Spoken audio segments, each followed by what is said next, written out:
1 minute.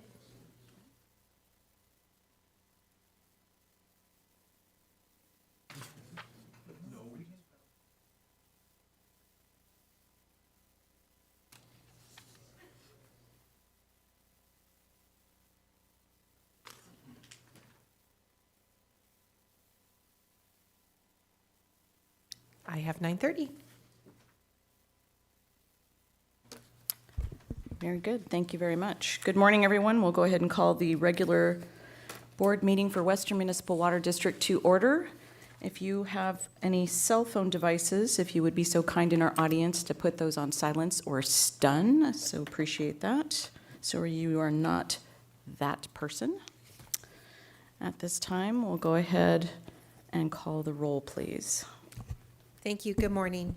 Pursuant to Western Municipal Water District Resolution 3250, in an effort to protect the public health, prevent the spread of COVID-19, and because state and local officials are recommending measures to promote social distancing, the public may view this board meeting virtually via Zoom and in person. This meeting is being live streamed at WMWD.com and will be video recorded for on-demand viewing and broadcasting purposes.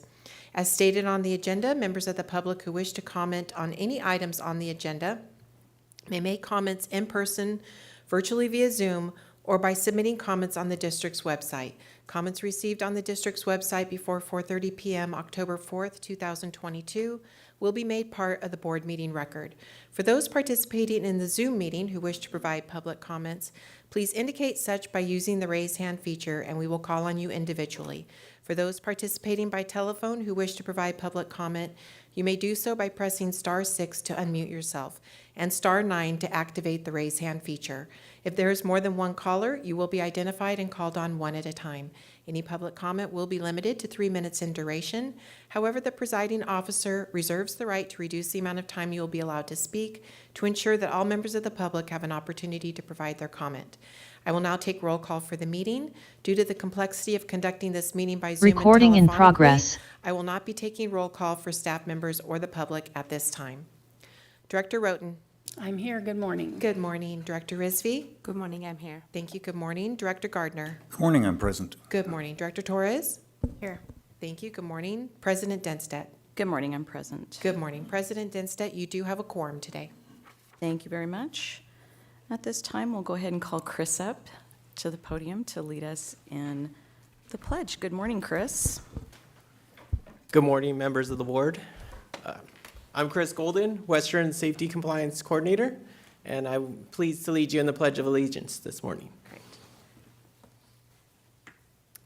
I pledge allegiance to the flag of the United States of America and to the republic for which it stands, one nation, under God, indivisible, with liberty and justice for all. Thank you. Chris, thank you so much. But how long have you been with Western?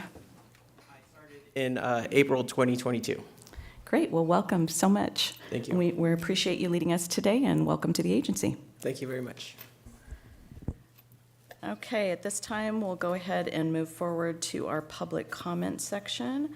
Madam Secretary, is there anyone in the audience who's indicated they wish to speak under public comment today? President Denstedt, I've received no request to speak from anybody in the audience. I see nobody on Zoom requesting to speak. We did receive one public comment in writing before the deadline period yesterday, and that comment was from Barbara Ankley. It was provided to the board via email. It is on the dais. However, Ms. Ankley has requested that the letter be read out loud. Okay, Are you thank doing you. so now? So my question is, do we want to take that at public comment? Because I believe this is on an agenda item 7C, so do we want to wait until 7C to do that? We should wait until 7C. Sounds good. Okay, so we'll go ahead and wait till 7C to do that. And there are no Zoom folks and nobody calling in today? That is correct. Thank you very much. Just wanted to confirm that. We'll go ahead and move on to our consent calendar. Is there anyone who wishes to pull any item off of consent? Okay. Any member of the public wishing to comment on any consent calendar item today? Okay, hearing none, we'll go ahead. I'm so sorry. I would like to pull the minutes as they were not At least I couldn't see the minutes until just yesterday morning for review. Okay, so you're asking to pull to discuss the minutes? I pull them and provide them for the next meeting, as I couldn't review them in order to adequately vote for them until just yesterday morning. That doesn't give the public or me enough time to vet them. Okay, legal counsel, how would you like to handle that? It's really up to the board. The Brown Act does require the agenda to be posted. It doesn't actually require the backup material to be posted, although, obviously, for purposes of transparency, it's always good to have that material available. So ultimately, it's up to the board in terms of whether you want to take action on it today or if you want to push it to the next meeting. Yeah, and I know it's, with me, I haven't had my tablet in a week, so I didn't have a board packet until just this morning. And then when I went to the website, it wasn't there. And then, again, it wasn't there until just yesterday morning for my own review. That's me, and of course, I'm always concerned about how the public having access to these things. But just for myself, I didn't have time to review the minutes until just yesterday morning, and think they should be pulled before we vote on them.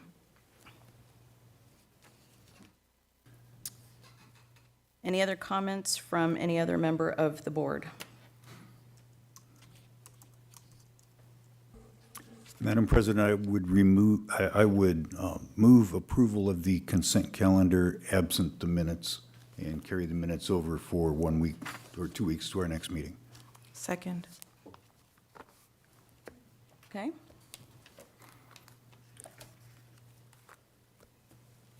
All right, do I have consensus from everybody on that, to just pull the minutes and carry them forward? Sure. Okay, we'll go ahead and vote. Is that a motion and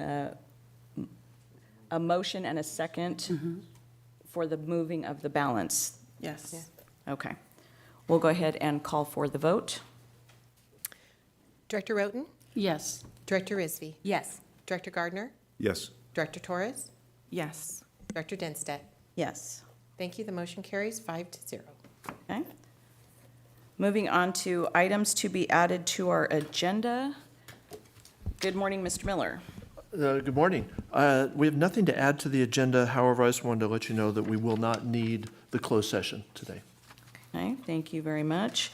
Legal counsel, good morning, sir. Anything to add to our agenda, and do you concur with removal? Good morning, Madam President. No, nothing to add. Okay, and And I agree that we don't have a need to have the closed session this morning. okay, thank you very much. Moving on to our action agenda this morning, we'll go ahead and start with 7A, Resolution for Water Professionals Appreciation Week. Good morning, Michael. All right, well, we've got Water Professionals Week, and there's been lots going on, so we're bringing a resolution to the board. So Michael will present the resolution and get us going. Good morning, President Dinstedt and members of the board. My name is Michael Hadley, and I'm the Government Relations Officer here at Western Municipal Water District. And I have the pleasure today of having to present to you Resolution 3253, which recognizes the week of October 1st, 2022 through October 9th, 2022 as Water Professionals Appreciation Week. Now, this bill was signed into law back in 2017 by Senate Concurrent Resolution 80, which was an AQUA-sponsored the Association of California Water Agencies, or AQUA, sponsored legislation that was also supported by Water Reuse California, the California Association of Sanitation Agencies, and several other water-related associations. As you know very well, but maybe the public doesn't know, it takes an entire team of folks on a staff of a water agency to provide reliable, a superior customer service to everyone, 365, 24/7. These jobs often range from operations technicians to folks on the administrative teams to finance people to the planners to the boots on the ground people turning the dials and doing everything that we need to make life a reality here in Western Riverside County. With that, I believe we have a video that's to be played as we celebrate this week. We also have a social media campaign that's going on this whole week and several other activities to support our appreciation for water professionals.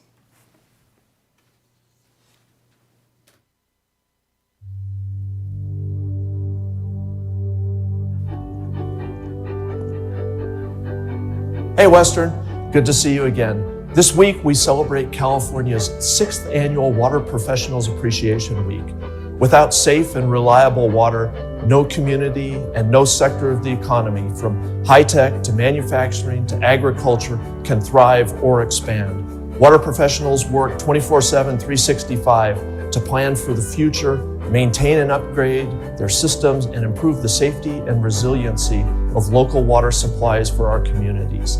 Thousands of essential water, wastewater, and recycled water industry professionals in this state dedicate their careers to keeping drinking water, recycled water, treated wastewater safe and reliable. We are proud to employ some of the most dedicated, highly skilled, creative, and hardworking individuals right here at Western.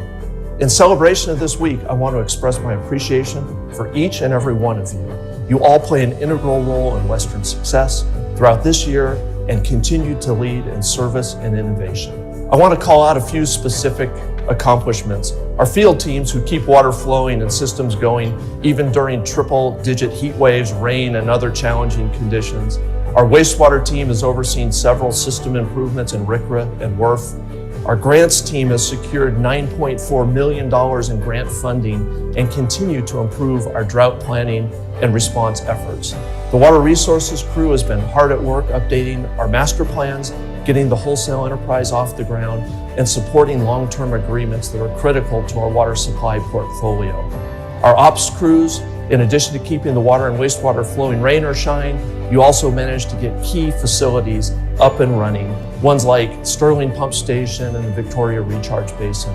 Our HR and safety teams have been doing a great job keeping us updated on the ever-changing COVID-19 requirements and policies while bringing back one of the most engaging team-building events we've had. Our finance team for ensuring our rates stay steady and getting a budget approved so we can deliver on our mission, and oh, by the way, getting a AAA credit rating. And the information services team made sure we can all participate in this hybrid environment without a hitch. They continue to make system improvements so our technology is up to date and safe. Engineering for accomplishing major pipeline replacement projects, upgrading and rehabbing new facilities, and all while making sure that we meet existing and new regulatory standards. Communications, customer experience, and customer service teams made major strides in connecting our community and stakeholders through the Western Water Leaders Program, Solve the Water Crisis, reinstatement of our late fees, increasing in-person engagement opportunities, and by assisting our customers each day. Lastly, I want to give a shout out to our drought response team, a combination of many departments working together to make sure Western and our customers are meeting the moment to get us through these dry times. So to wrap this up, these are just a few of our many accomplishments. I gave the board 23 pages of accomplishments. These are obviously just a few highlights. While we have a special week of appreciation, know that your contributions are seen each and every day. Thank you for all you do for Western and for our community.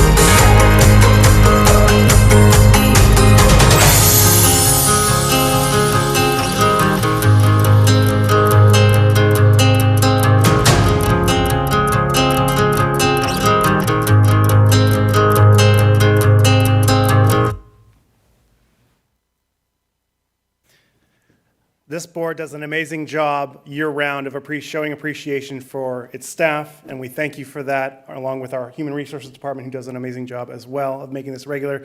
But today, we encourage you to pass Resolution 3253 to join water agencies throughout the state in officially recognizing this week as Water Professionals Appreciation Week. With that, happy to take any questions. Thank you very much, Michael. Appreciate that presentation. I'll move it up to the board if there are any questions in regard to this. Questions? Public comments. Yeah, I can get that. Okay. Any member of the public wishing to comment on this item? I see no request to speak at this time. Okay. Back to comments from the board. Anybody have a comment? I do. As a water professional, I want to say thank you all for everything you do, and I think We like to focus on, just the supply side, but it really takes this entire office full of staff and our executive management team to get everything through, as well as, and the heart of it, our maintenance and operation crews who are out there every single day through the pandemic, through the craziest of times. I know that I can text our general manager when I receive a complaint about overflow or leaking or leakages, and that our O&M team has him covered, has us covered. So thank you for all of that. And with all the appreciation in the world, I move this item. Okay, I have a motion. Any other comments? Director Gardner? I would like to follow on those comments. Every one of our 165 employees is important to the success of our operation. There is nobody here who wouldn't be missed and things wouldn't happen correctly if they weren't here. And I admire all of you. I thank you for the work you do. We try to make it a good place to work, and I think most of you are happy with it. We'd like to keep you that way. And I will second the motion. Okay, thank you. Any other comments? I just want to say congratulations and thank you for what you guys have done and what you keep on doing every day for Western and all of us in the community. So thank you. Okay. I just wanted to comment that with heartfelt appreciation for this Appreciation Week. And I don't know who it was back in 2017 that suggested this resolution, but good on them. And I'm actually kind of surprised it didn't come up before that, but at least it finally did. So we're looking at 5 years of recognizing this very important week and being able to thank everyone that is a part of it. Because as I think it was Director Gardner said, it takes every one of you here to make this all work. So thank you. Okay. I have one question. Where's the video going to be shown? Anywhere we can place it, whether it's Okay. social media, our website, through All right. email. It's already been shared with all staff, so. Gas it is- stations? It's gas stations, billboards, whatever is financially feasible. I'm just kidding. We're not on billboards. No, fantastic, because I think it's wonderful, and I think people need to realize out there in the public, a lot of the work that we do is behind the scenes, and the public doesn't get to see you guys out in the forefront a lot, and all of the good work that you do, and all of the effort that goes into making that water flow out of your faucet. And we're really good at our jobs, right? Because it's never not flown out of the faucet when people go turn it on.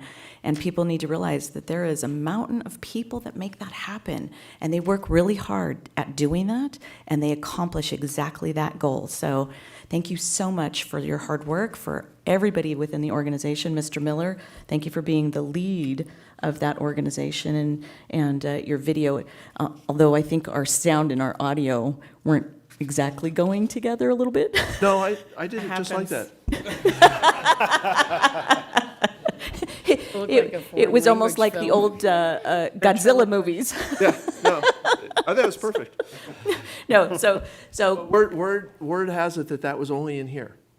So Okay. when it was playing outside, it was fine. I don't know what happens in the, Spencer's got some computer thing going, I don't know. Okay, well, really looking forward to when we finish our upgrades that are planned I in just here thought they to were get all dubbing, that I stuff thought done. they were dubbing me, but I it? couldn't figure out why they would dub it with me. Right? Why couldn't they come up with an announcer man voice? So, yeah, that would have been really good. No. Like James Earl Jones or something. That would have been great for that voice. But no, great. And that video is wonderful, and it really highlights everything that we do as an organization and as water professionals throughout the region, throughout the state, and what goes into it. So thank you so much. It's a wonderful video, and I'm glad to see that we're going to put that out there. And it was made Okay. in-house. Great. No, that's perfect. So, okay, we'll go ahead and at this time call for the vote. Madam Secretary. Thank you. Director Roten? Yes. Director Risby? Yes. Director Gardner? Aye. Director Torres? Yes. President Dinstedt? Aye.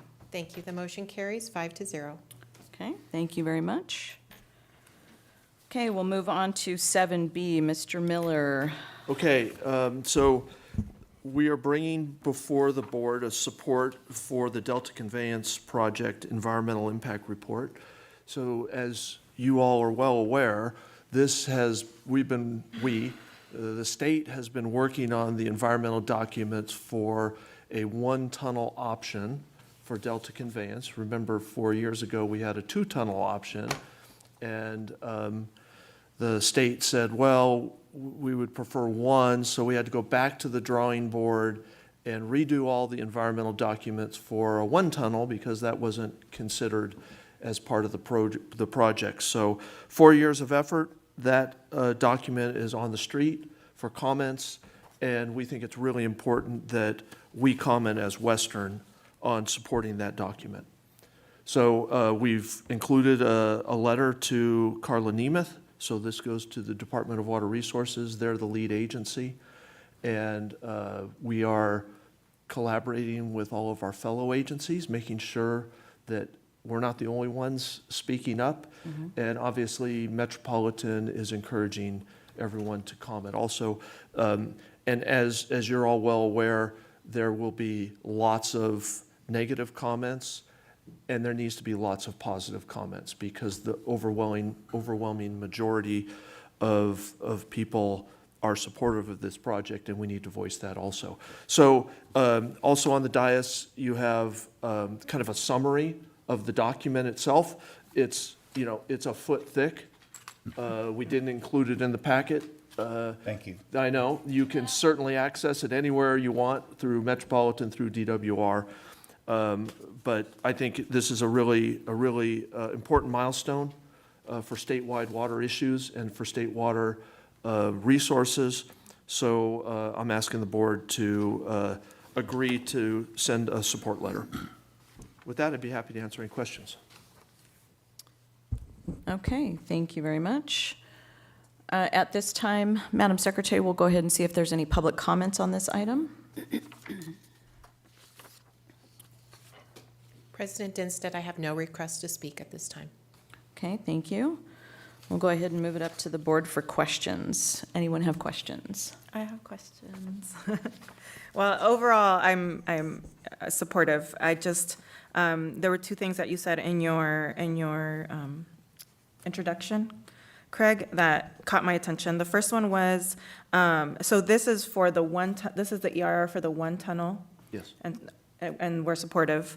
And then the second thing you said were there was going to be a lot of negative comments. So if you can give us or at least give me an idea of why there would be negative comments. The EIR seems great. I had a chance to look at it last week, or earlier this week, and it looks good to me. Why would there be negative comments? Or There's absolutely statewide.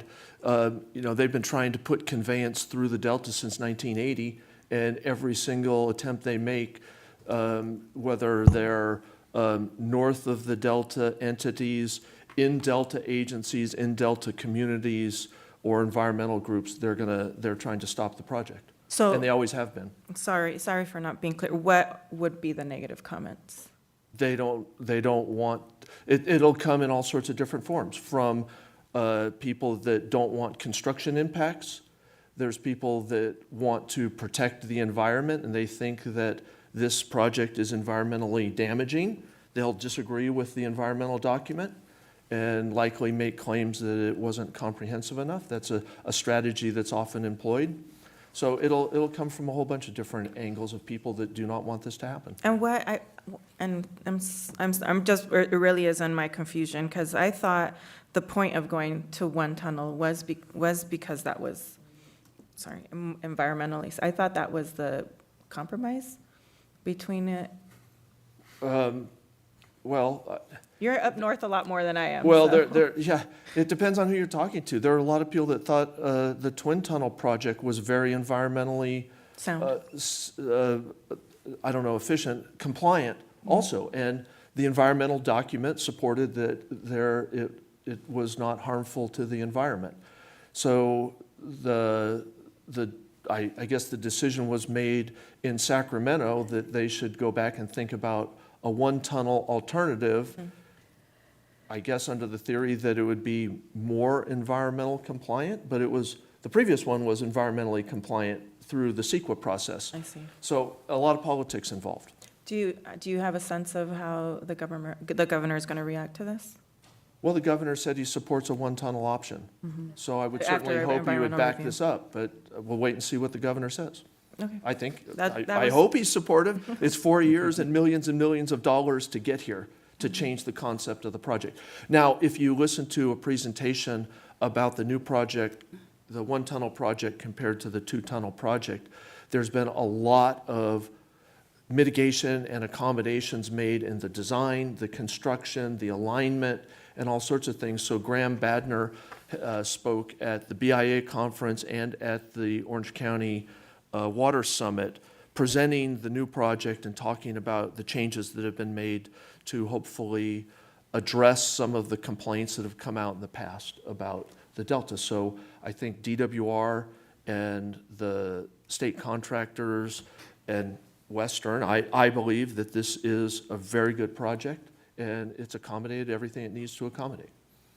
Okay, I just have a few comments. I wanted to first point out that any concerns about the Delta environmentally speaking or just depletion speaking, they're valid. The people that live up there, you know, they have whatever concerns we have when we're with our own regions, they're valid. But the reality is, we need water. We need water in Southern California. We need solutions to get us water in Southern California. And after much debate, and as Craig has mentioned, a ton of work for years and years, you know, I think every step of the way we've been compliant. We've tried to find solutions and efforts. But while I understand concerns coming up from North, I understand the environmental concerns, which this EIR has addressed time and time again, or the EIRs, we need water. And for that reason, I move to support this resolution. Is it a resolution? I'll second it. Okay. Other comments?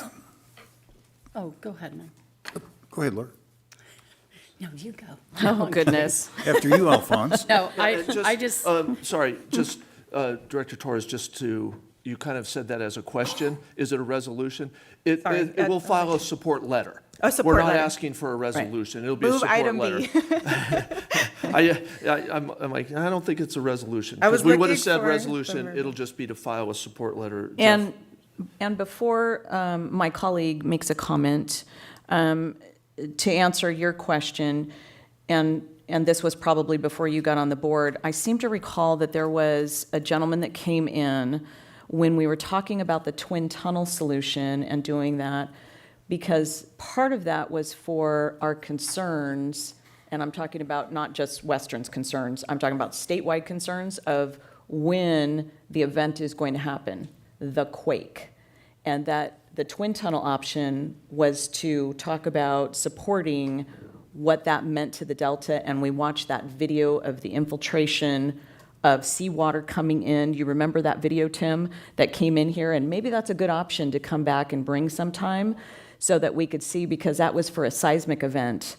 And it's kind of the double whammy option, right? So we have redundancy and protection if that were to ever actually, because it's not a matter of if it's going to happen, it's when. It's going to happen. And in my travels and my communication and hearing people coming back from Sacramento and hearing everything, that they move back to this kind of twin tunnel option just to delay things and drag it out some more, because the process then had to be started all over again.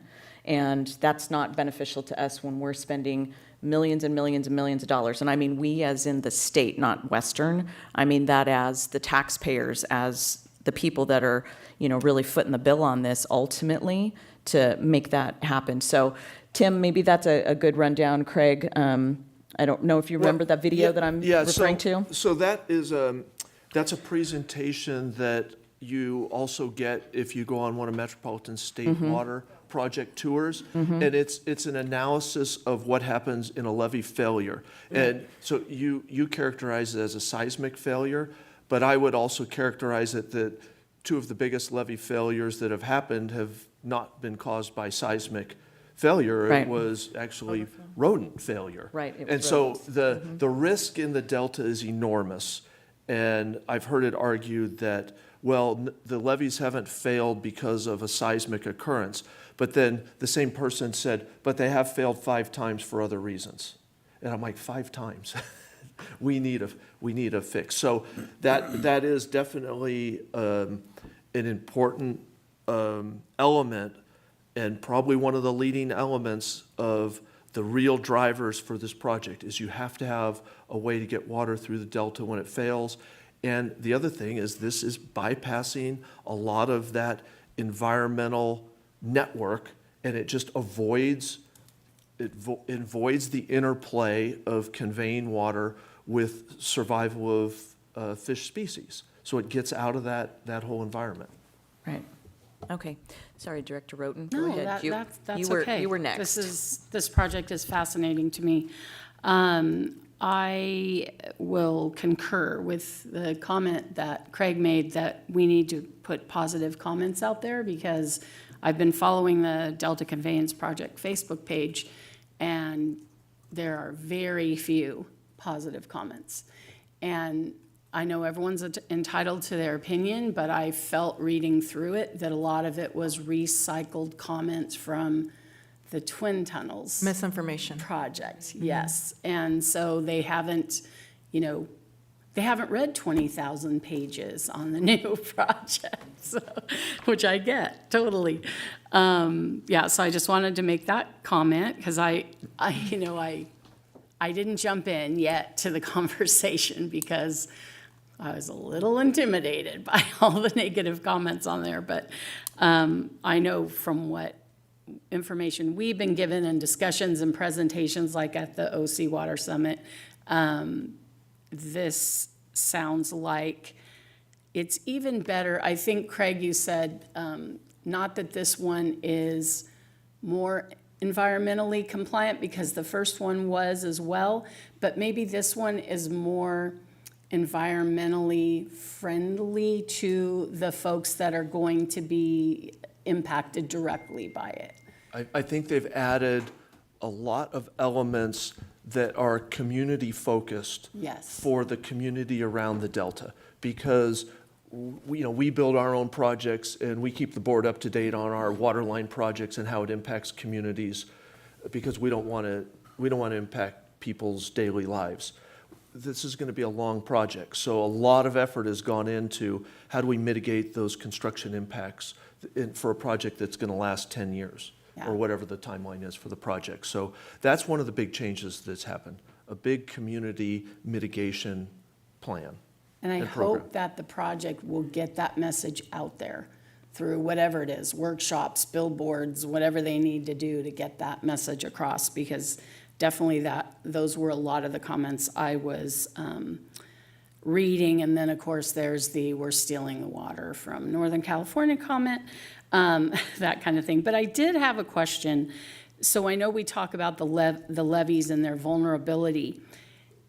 Does this project help to protect the levees or to strengthen them at all, or we're just going around the levees with this project? Well, we're going underneath and around.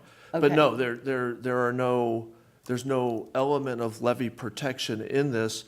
There will still be flow that goes through the Delta. So if a levee fails, there's certainly going to be an effort to fix it. I assume it'll be a local effort to fix it. Where now, when these failures have happened, you had all the might of all the state water contractors and Metropolitan, who's a state water contractor, and the urgency to fix those levees because it was so important to move the water. They'll still, my prediction, they'll still have urgency to fix that because of the Delta communities.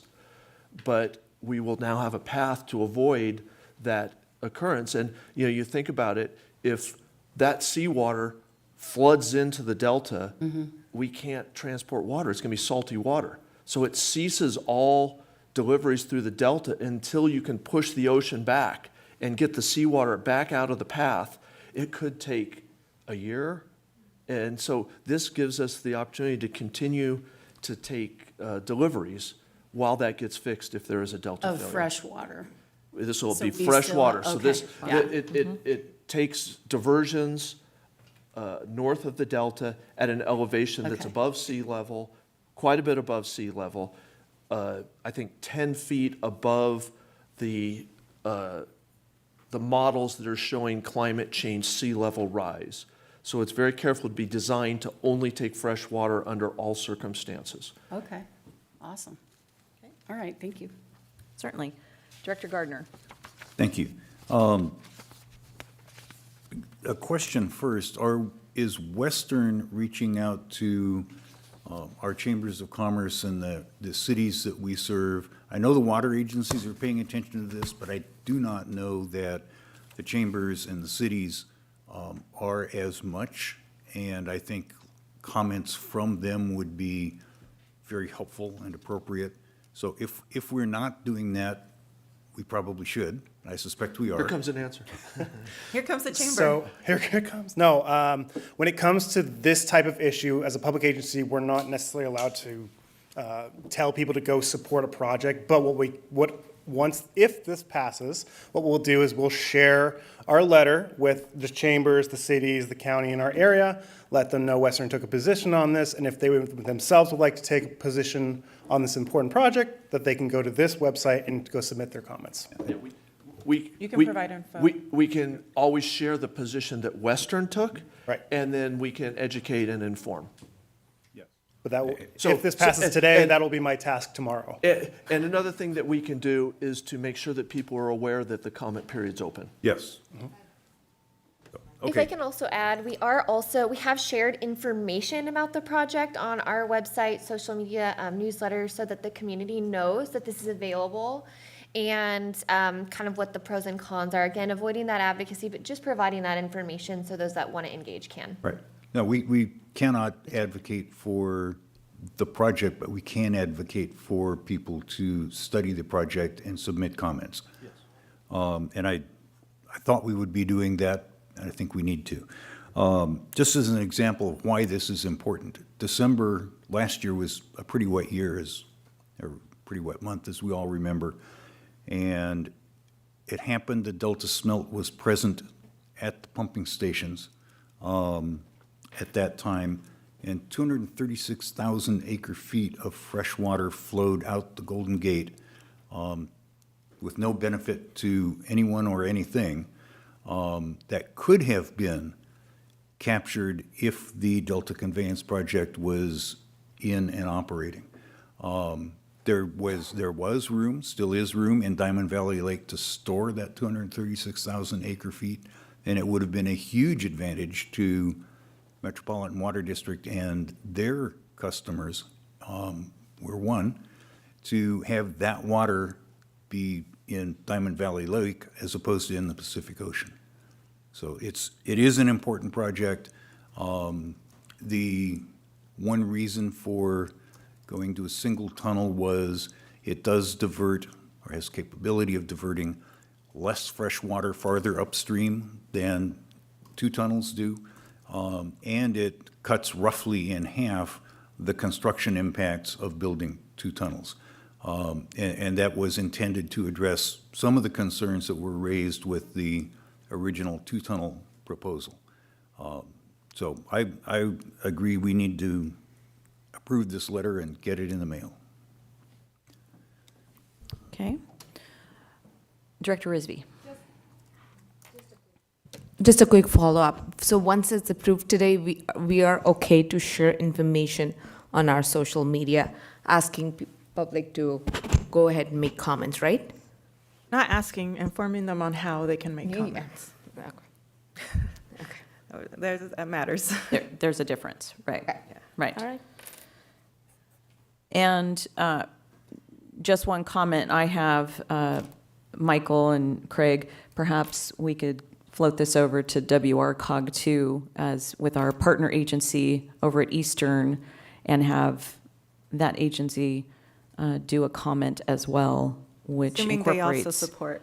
you know, so, right, so. We don't know, but we just assume. Well, they water. They want water down here too. Well, water is part of WRCOG's I was meaning about. strategic plan. So we are high in the hierarchy as far as what we're concentrating on with that. So And once this vote is done, we approve this letter, are we then posting it on our website for people to be able to see? Is that what I heard? We do have a government relations space. Again, we would need to be a little bit careful in how we share that information to make sure we're not crossing that advocacy line, but we'll definitely do, or use every avenue to offer the educational information and share with those stakeholders that would be interested in Western's position. Okay, thank you. And I believe I had a motion and a second. That is correct. Okay. All right, any other comments? Okay, we'll go ahead and call for the vote. Director Roten? Yes. Director Rizvi? Yes. Director Gardner? Aye. Director Torres? Yes. President Instead? Aye, Thank you. The motion carries 5-0. thank you. Okay, Mr. Miller, now you've got work cut out for you on Delta Conveyance. You just asked me to send a letter.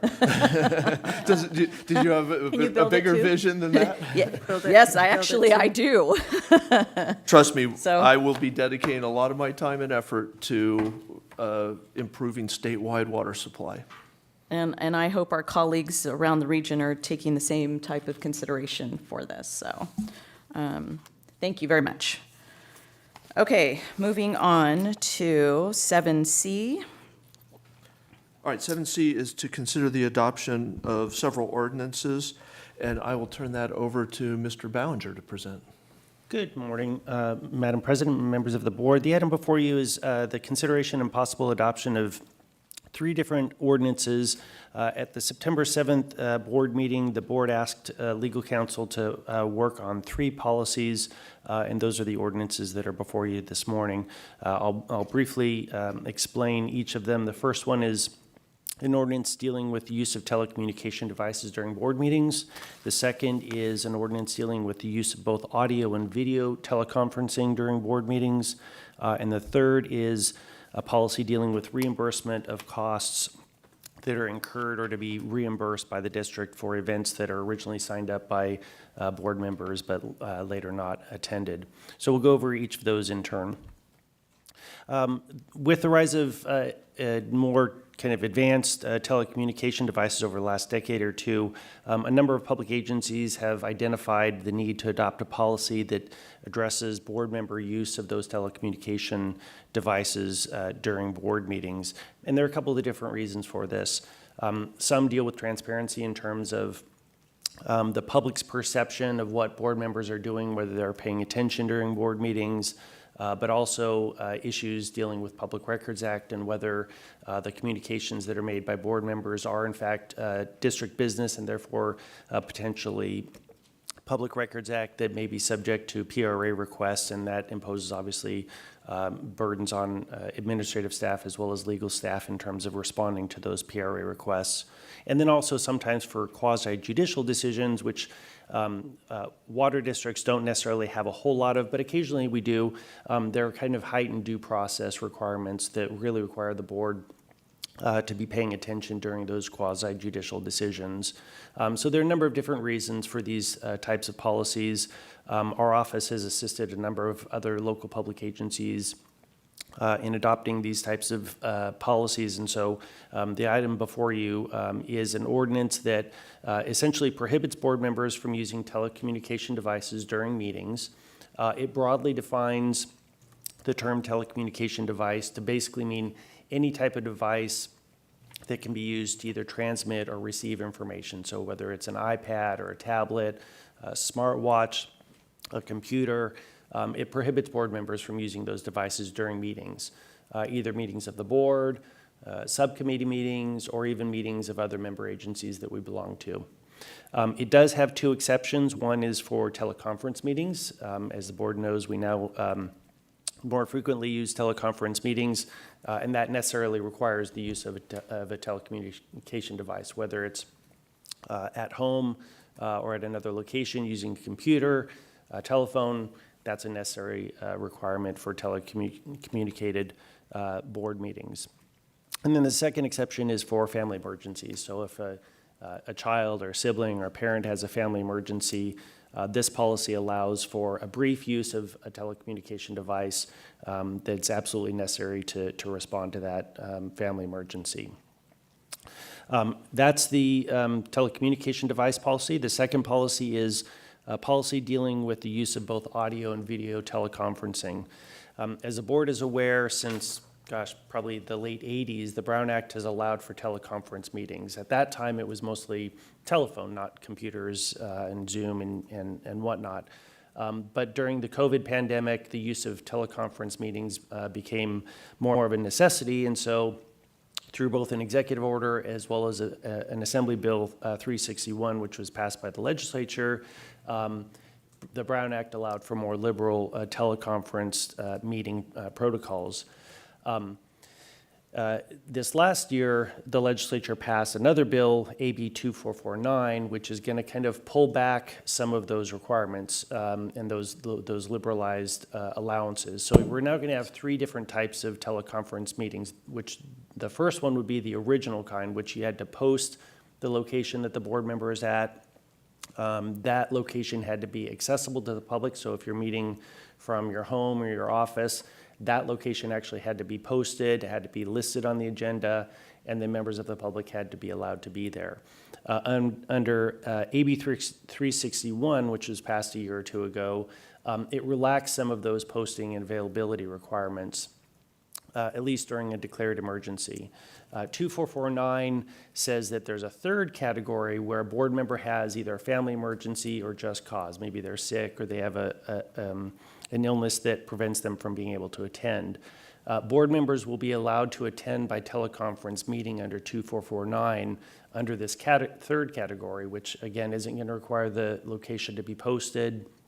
Members of the public won't necessarily be allowed to be there, but it's also not the second category under 361, which was for a declared emergency, on the theory that, bless you, on the theory that at some point the state's declared emergency for COVID is going to be over. But 2449 also imposes some additional requirements, one of which is that the board member needs to use both audio and video technology while they're attending one of these meetings under 2449. Board members will also need to disclose the presence of any adults that are in the room with them, and there are going to be limits on the number of meetings that board members will be allowed to use under 2449. The attached policy kind of models itself on the language of 2449 in terms of requiring both video and audio technology, and it imposes a requirement that for board meetings, board members will need to use both audio and video technology when they're attending meetings. And again, the definition of meeting for this policy would also include board meetings, committee meetings, and other meetings of the district that we belong to in terms of JPAs or MET. In terms of consequences for failure to use both types of technology, this proposed policy provides that a vote taken when a board member is not using both forms of technology would be treated and recorded as an absence. So it wouldn't be a yes or a no vote, it would basically be an absence. And then also the policy provides that board members would not be entitled to a per diem or reimbursement for costs of attending a meeting that they didn't attend entirely by both video and audio technology. So that's the second policy. The third policy deals with situations where a board member has signed up to attend an event at the district's expense, which is allowed under our current reimbursement policy, and this is fairly common with other local public agencies, whether it's an educational event or a community event that the board has determined is appropriate to use public funds for. This policy provides that a board member who doesn't attend an event after they've signed up for it would be liable to the district for the cost that the district has incurred in signing them up for and allowing them to go.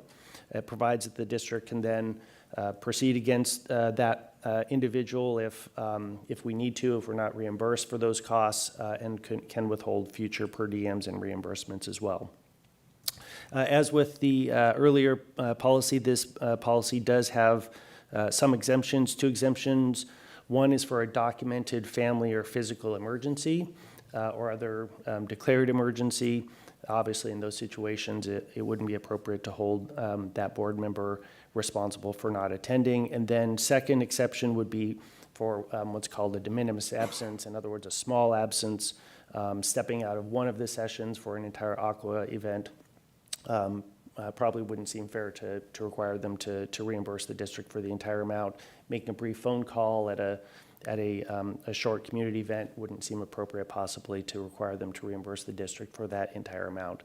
The policy behind this policy or this proposed ordinance is obviously if somebody signs up for something, unless there's an extreme emergency, the board member really should go, and we shouldn't lose district funds that are really public funds unless there's a severe emergency. The other issue is oftentimes events have limited capacity. If we have a board member sign up for that activity and then not attend, again, without an exception, that prohibits other members and other board members from other agencies from going to that event.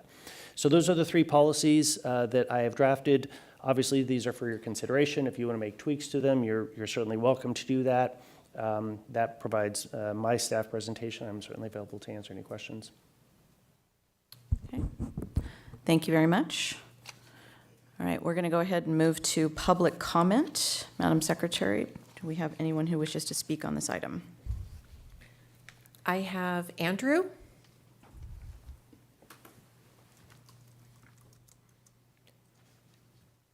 Andrew, you can, yeah, there you go. Go ahead. Hi, sorry, I apologize. I was having issues getting off of mute. Good morning, board. My name is Andrew. I live in the city of Murrieta. Calling in regards to item 7C. So I understand that perception is important to the public and board members should do their best to engage in board meetings, but I just can't see how it's legal for the board or the non-elected general manager to invalidate any other board members' votes. My representative director, Dan Stant, was not elected by any of you. We elected her, the voters. So I don't think you can legally, under any circumstances, take that right from her. Only we can. Director Dan Stant, as your constituent, I urge you to vote against this. I ask you, to please take a look at it. Maybe your legal counsel should proofread some of these items before they're sent for a vote, because just by looking at it, no one really took a lot of time just to look at the document, but the legality of it. So again, I urge you to vote against this item. Thank you. Thank you.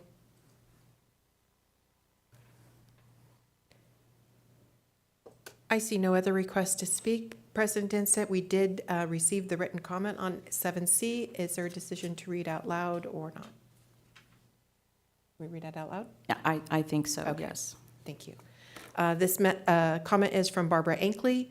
Good morning, members of the board. I am asking that this letter be read aloud at the board meeting on October 5th, 2022 for public comment regarding agenda item 7C. I am unable to attend the meeting today due to my work commitments. As a longtime customer of WMWD and having observed and/or commented at various board meetings and committee meetings over the years, I am in support of the proposed ordinances presented to you in item 7C. The information presented by General Counsel summarized the concerns I have had for a long time about these issues. Here are the reasons why I, as a member of the public, would like to see these ordinances approved. Regarding the usage of electronic communication devices during meetings, it is perceived that those who are using these devices are not paying attention during these meetings. This is apparent when questions are asked about a topic or an issue that had already been addressed. Further, looking down at one's device sends a message to the public that one does not care what we are saying.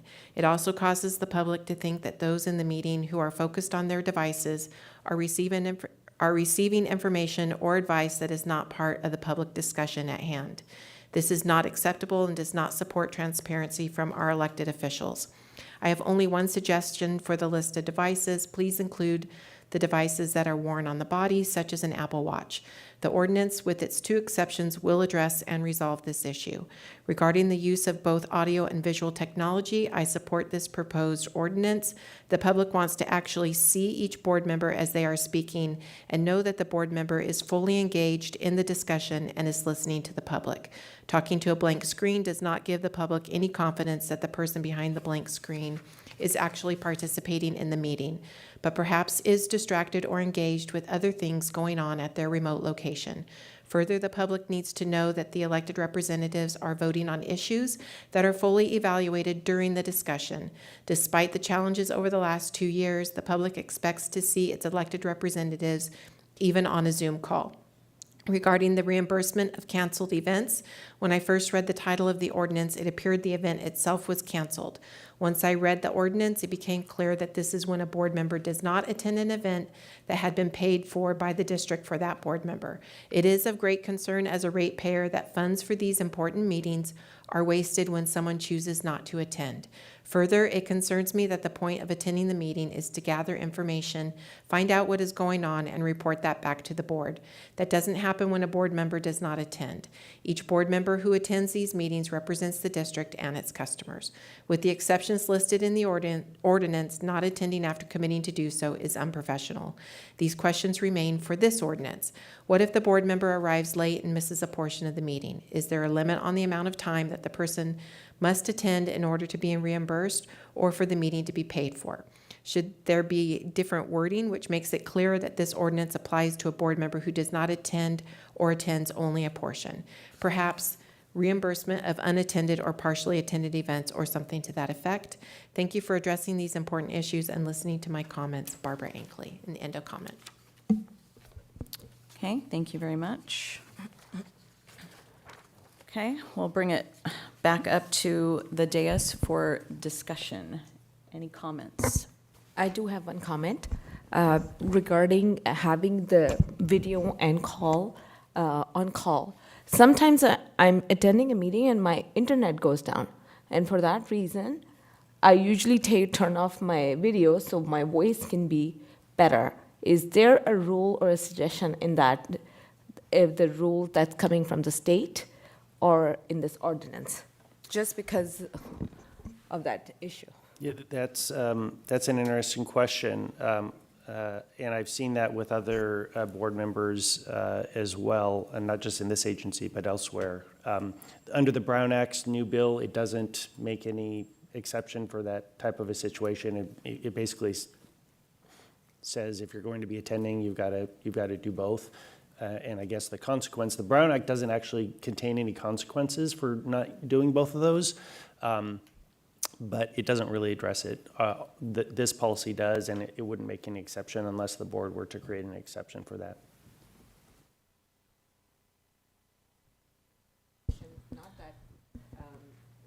I don't think your mic's on. Yeah, I think I would ask the board to make a concession just because, not for now, but for future use, as we are moving forward into technology, broadband internet is something that's always an issue. So. Can I just get clarification? So you're talking about when you're in a meeting and your internet connection is weak, and then you turn off your camera because then that allows you to at least still talk. And- Better Yeah, voice, I yes. understand that. I mean, I understand what you're asking. I don't know if the new law would allow that. Would we be able to make an exception for that? So the Brown Act's new language does not make an exception for that. So the board would not be able to modify the Brown Act because that's a state law. This policy that's before you, if you wanted to, you could make that an exception. I'll tell you, in terms of enforcing, it's simply going to be, we're going to be taking, board members' word for it that they had to do that. So just, you might want to consider that. Okay. Was that your, okay. Any other questions, comments? I had a couple, but does anyone else want to go before? Well, let's start at one side and we'll work down. Okay. Actually, that's sort of related to what Director Risby asked, my first question. It says video and audio, which I totally understand, but there are many times that we go on mute because maybe a presentation is being given, or if, depending on the number of people on the meeting, you can get background noise and those kinds of things. So the camera would still be on, but the audio could be on mute during that time. Is that going to be an issue? As I was drafting this, I don't think that was intended to be covered. So if the board wants to direct legal staff to create another exception for just turning it on mute, I can certainly do that, because I don't think that was the intent. Okay. Okay, that was one of my questions. And let's see, that was both audio and visual. Hang on, sorry about that. No, no I've worries. jotted a few things down here. Let's see. Oh, and I'm probably overthinking some of this, but just to kind of take it in order. So on the agenda, page 29, it says, additionally, board members may continue to teleconference into meetings if they post their location and make it public. So I understand that on its surface, but would that only be for the reasons, I think the reasons were if you were away on agency business or that you were ill or had a family emergency. So would those still, in other words, I guess what I'm saying is, say I was out of town, but I was willing and wanted to attend the meeting. If I was willing to post it where I was, and that was all legal, and I posted it the way I was supposed to, would I still be able to teleconference, or because being on vacation or being out of town isn't one of those items, then I couldn't do that? That's a good question. And this 2449, like I said, it creates essentially 3 tiers of teleconference meetings. The one you're describing where you actually post your other location, it's listed on the agenda, you make it available to the public. That's the original kind of old school version of teleconference. Under the Brown Act, board members would still be able to do that. Under this policy, though, the policy would require you to be both on video and audio during that board meeting. So yes, you would be able to do it under the Brown Act. You would still need to do both video and audio under this policy. Okay, all right, that's helpful. Let's see.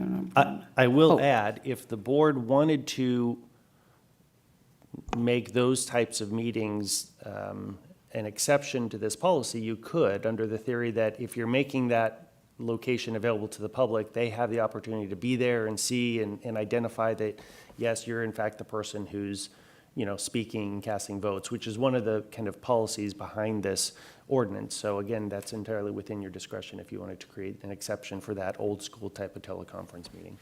So we would probably need to write that into our new ordinance? Yeah, yes, and you could direct me to draft that, so I could do that. Okay. Then kind of also related to that, so just using myself as an example, so I'm an alternate for Chino Basin Water Master. So Mike is such a great regular attendee. I think there's only been one meeting where I have actually performed the duties of the representative. So, but I do like to go on as the alternate and at least listen to the meeting. I don't participate in it, but in order to keep myself up on what's happening in that agency. Is this going to preclude me from doing that via Zoom? It wouldn't prevent you from doing that. It would simply mean if you were to seek a reimbursement or per diem for that, you wouldn't be entitled to. But if you're just attending for the sake of knowing, you can do that. And none of our alternates get paid. So Right. you're doing that Right. because you want to do that. So I don't see that as the issue, because none of the alternates get paid if they attend for the meeting, only the primary does. Okay. It's to participate, it's if they're participating.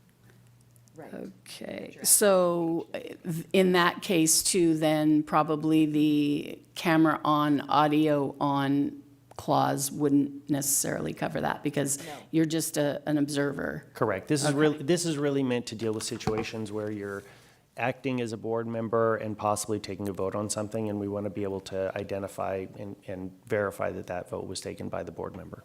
Okay.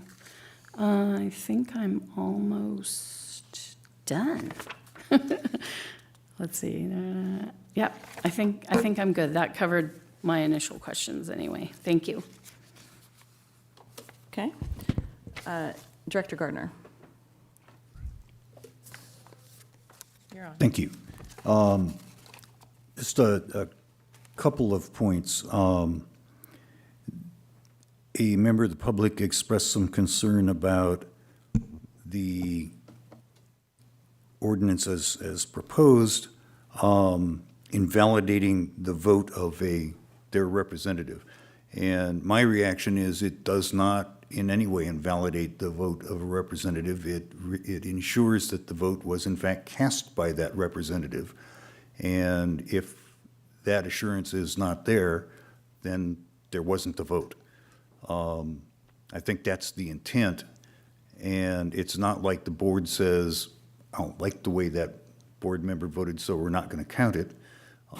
It's just, we need to assure the public that a vote that is recorded for a particular director was in fact cast by that director. I'm not one of them, but there are people who are very good voice imitators out in the world. And if your camera is not on, people don't know that that's really you. I think the public deserves that level of assurance that the vote that is recorded was in fact cast by the person that it's credited to. I do think we need to make the change that was suggested, that a board member participating remotely can mute when they are not speaking. You really need that for the order of the meeting. Background noise can just make it impossible to hear the rest of the meeting.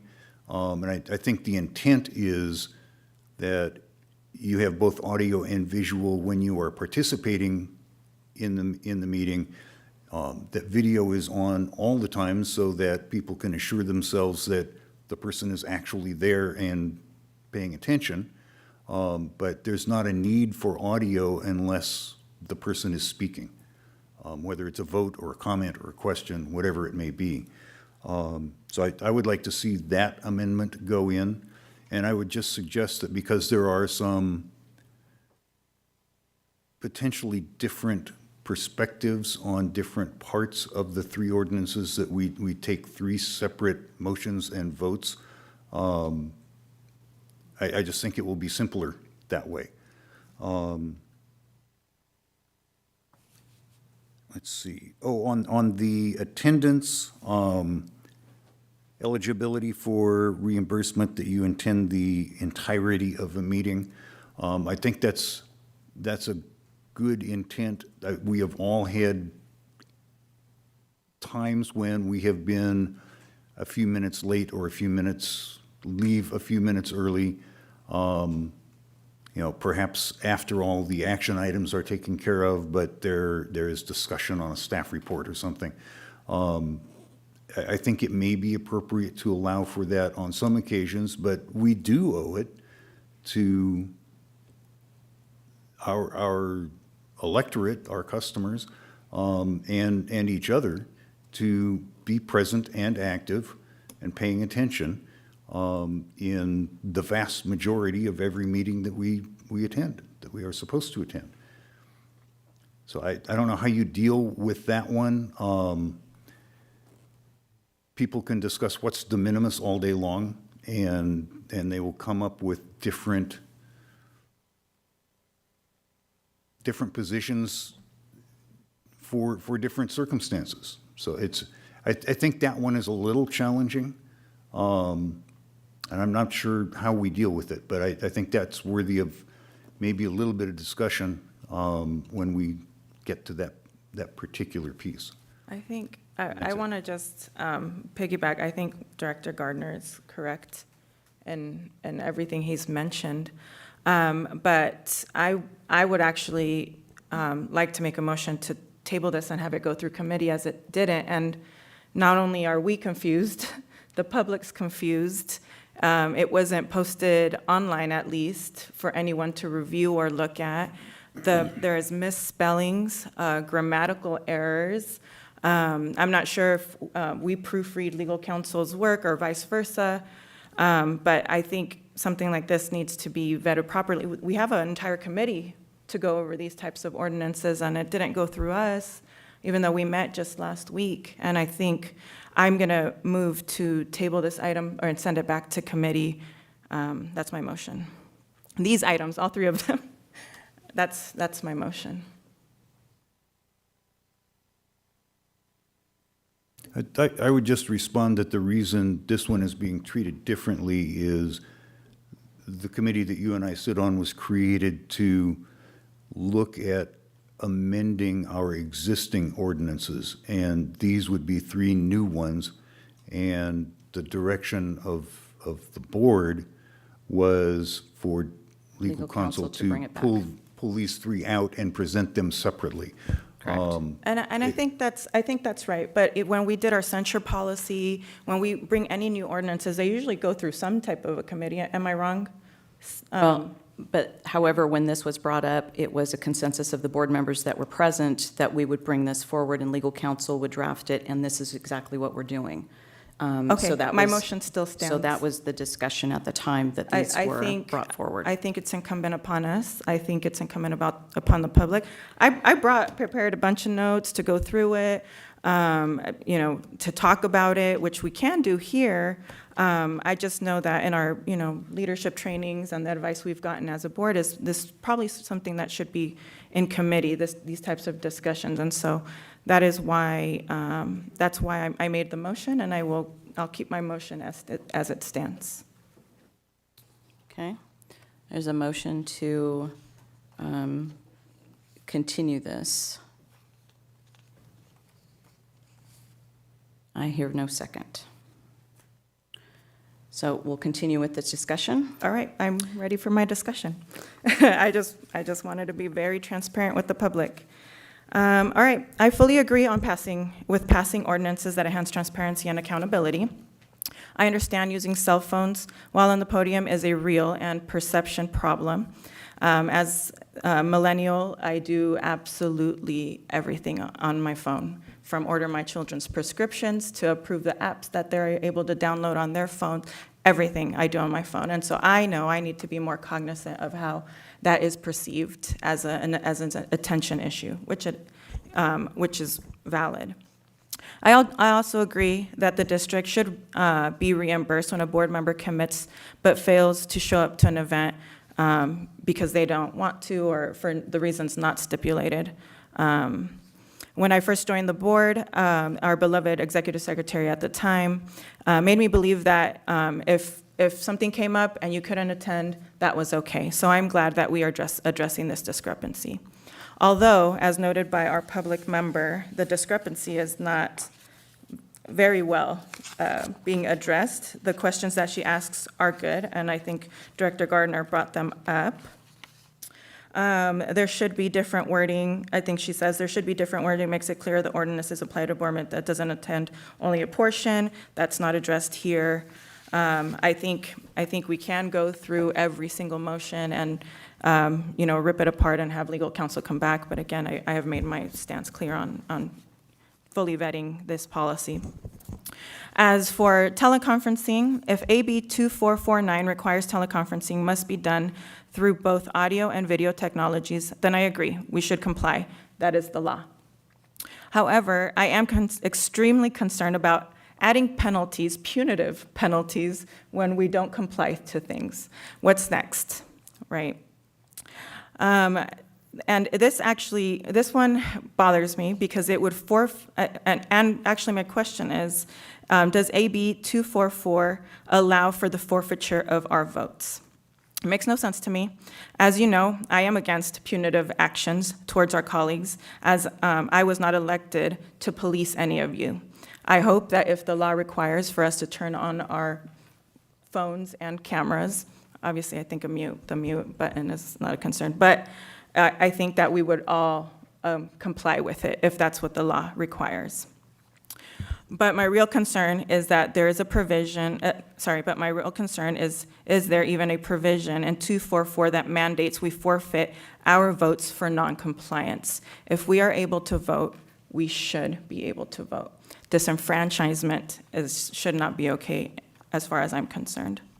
Also, in the attached report that was provided by legal counsel, it is stated, even before AB 2449 was adopted, some public officials expressed concern over the ability to property, another misspelling, properly verify the votes were taken off camera. In essence, without the teleconference board member on video. Were they actually the votes of that board member? As such, some agencies adopted policies requiring teleconference board members to remain on camera while participating or voting during public meetings. Again, if that's the law, that's what we should do. I assume the rationale for this extreme penalty, taking away a board member's vote, is based on the expressed concern by the public officials that some members may be committing vote fraud. Valid. Since we are asked to rely on the agenda report, I am requesting more information regarding those concerned public officials. And I would also like to see any and all policies that were adopted by these public officials to address the vote fraud concern. Did those policies include the forfeiture of board members' votes? Honestly, I do not believe this board has the legal authority to deny a member their vote under any circumstances. So I am requesting that our legal counsel provide this board with a well-researched legal opinion that explains generally, under what circumstances can a local board take action to disenfranchise a fellow board member who serves at the will of the voters, not the other board members? And more specifically, in this instance, can this board take away our right to vote based on noncompliance with audio-video requirements in AB 2449? Last week, just last weekend alone, we ourselves struggled to barely meet Brown Act requirements as the agenda was not readily and properly posted for the public. We met it in the spirit as it was posted at a glass wall, at a glass door, but in such a large area that we serve, could we comfortably say that this was transparent? I am sure there are ADA issues alone with the fact that we do not post it. We did not have this posted online and just on the glass door. If perception is actually the issue here today, these mishaps can be and were perceived as intentionally hiding our agenda for the public, as it was a constituent who brought it to my attention. Not only, I did receive it, I got an email, but the public member didn't. Not only were they not properly posted, but if you read the ordinance in the letter, the misspellings, the grammar issues, they show or have a perception of a rushed job, indicating a perceived ulterior motive to push this quietly and down, push this down and quietly and quickly. And I'm going to add to that, I made a second to properly vet this policy, and it was my board president that said, our direction was to do it here. So again, I don't know, but if the perception is the issue, then the perception is that we're trying to ram something through. How can we, in one breath, say, let's go above and beyond the Brown Act and the Brown Act amendments that are coming with AB 244 by adding these punitive penalties, and in my opinion, illicitly so. As far as invalidating votes, we don't have the right to invalidate. And in the next breath, be okay with not ensuring the public had easy access to the agenda and agenda items, as the minutes were also not publicly posted until just yesterday morning. Perception is important. I agree with basically all the ordinances. It's the punitive actions that really concern me. And that is why I understand us having this discussion today. But in the same spirit, I ask that we I already made that motion. I didn't want to go through all of this. I think this should be better vetted. We can do so in committee together as a board to make sure that if we're going to add to AB 244, which I don't feel like we need to do, then we do that when we come back when we're ready. Lastly, or actually before my lastly, the Water Code stipulates that we are entitled to a per diem if we attend a meeting. Does not mention participating in that meeting. So again, the second punitive action that is, or penalty that is associated with our ordinance, not the Brown Act, would rob us or take our right to that per diem, which I'm fine completely getting rid of as a board member. I don't need it, but I'm not okay with punitive actions. The water code is clear that we just need to attend meetings to receive a per diem. Lastly, I am concerned about each ordinance stipulating for the general manager to implement. This is an unnecessary and added stress, which puts him in an impossible situation between board members. This should not be on his plate, not just because it is burdensome, but also back to the legality of it all. How can a non-elected person who we hire and who we give direction to invalidate or invalidate any elected official's votes? Again, this has not been well thought out, and our constituents deserve better. For something like this that would essentially take their vote, they elected us to make a vote here, and if we can make that vote, we should. They deserve better. Again, I'm going to say that we send this back to committee.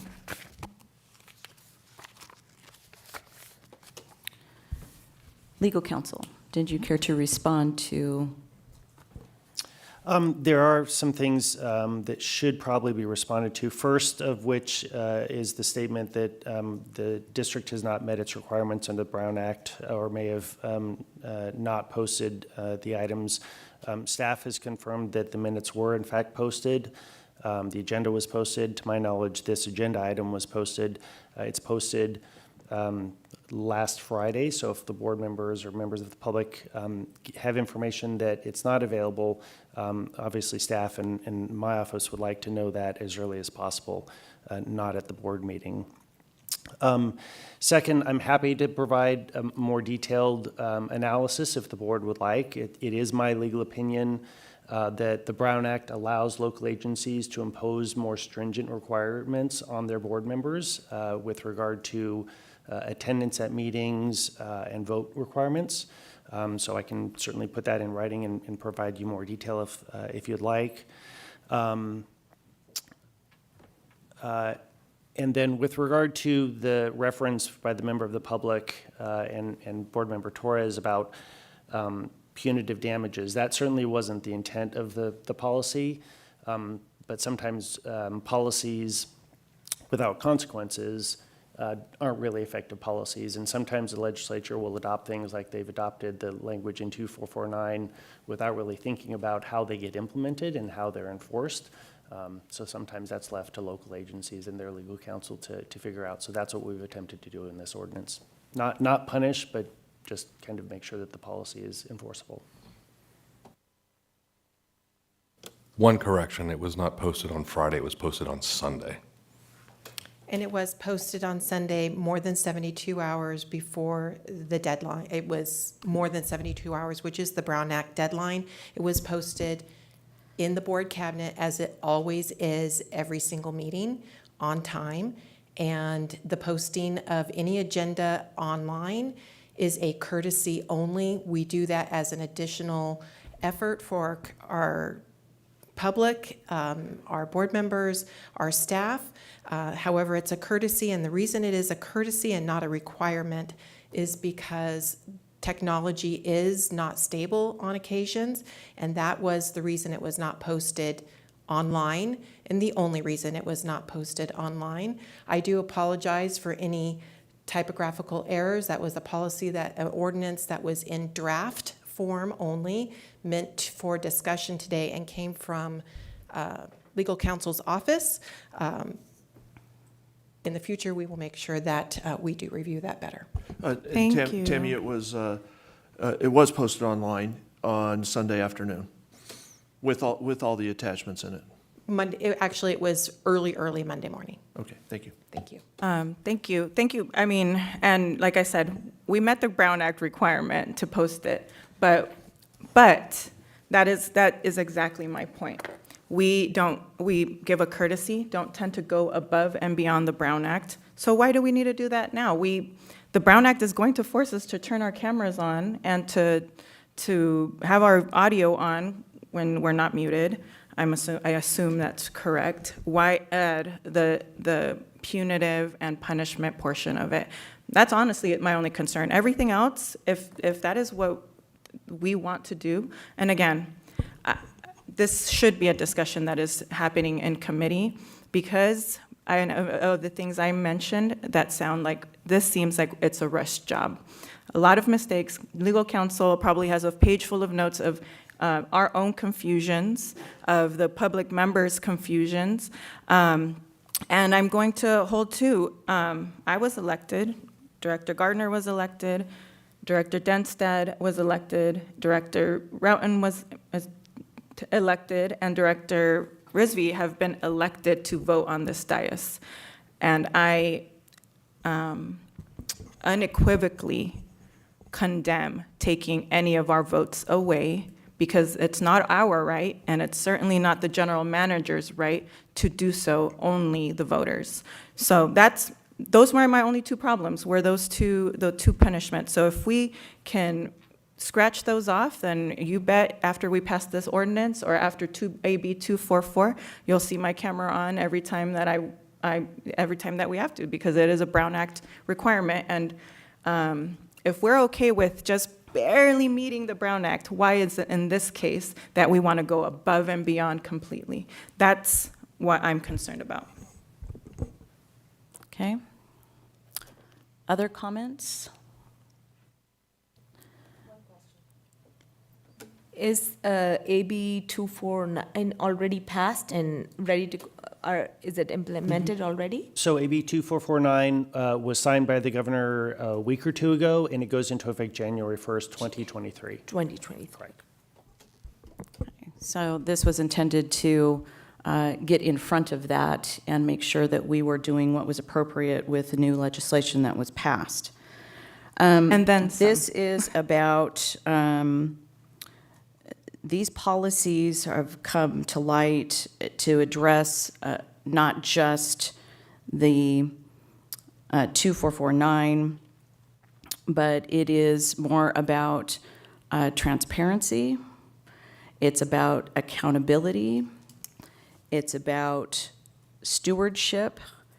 And it is about an unreasonable expectation for the public to be able to recognize their representative's voice, because they don't hear us all the time. We're not familiar like a family member would be, that you could hear one of your kids and identify which kid it is speaking in another room without having to see them. So this is more about those expectations. And while the water code may specifically call out attend a meeting, I believe it's the voter's expectation that the representative is there to represent their best interest and to participate in that meeting and to gather and to be able to afford the information back to the agency and know that that was the individual who was having those discussions. Council, I did have a question in regard to the policy or the nature of 2449, where you talked about the limitations within the perspective. So I had two questions in relationship to that to be able to go online. Is that a predetermined number of times of commitments on that specific policy? Yeah, so under AB 2449, it essentially imposes a 2-meeting per year cap on the ability of board members to use that type of, we'll call it a 2449 meeting. Again, the boards are still able to use the original old school version where everything is posted during an emergency, at least until the end of 2024, I believe.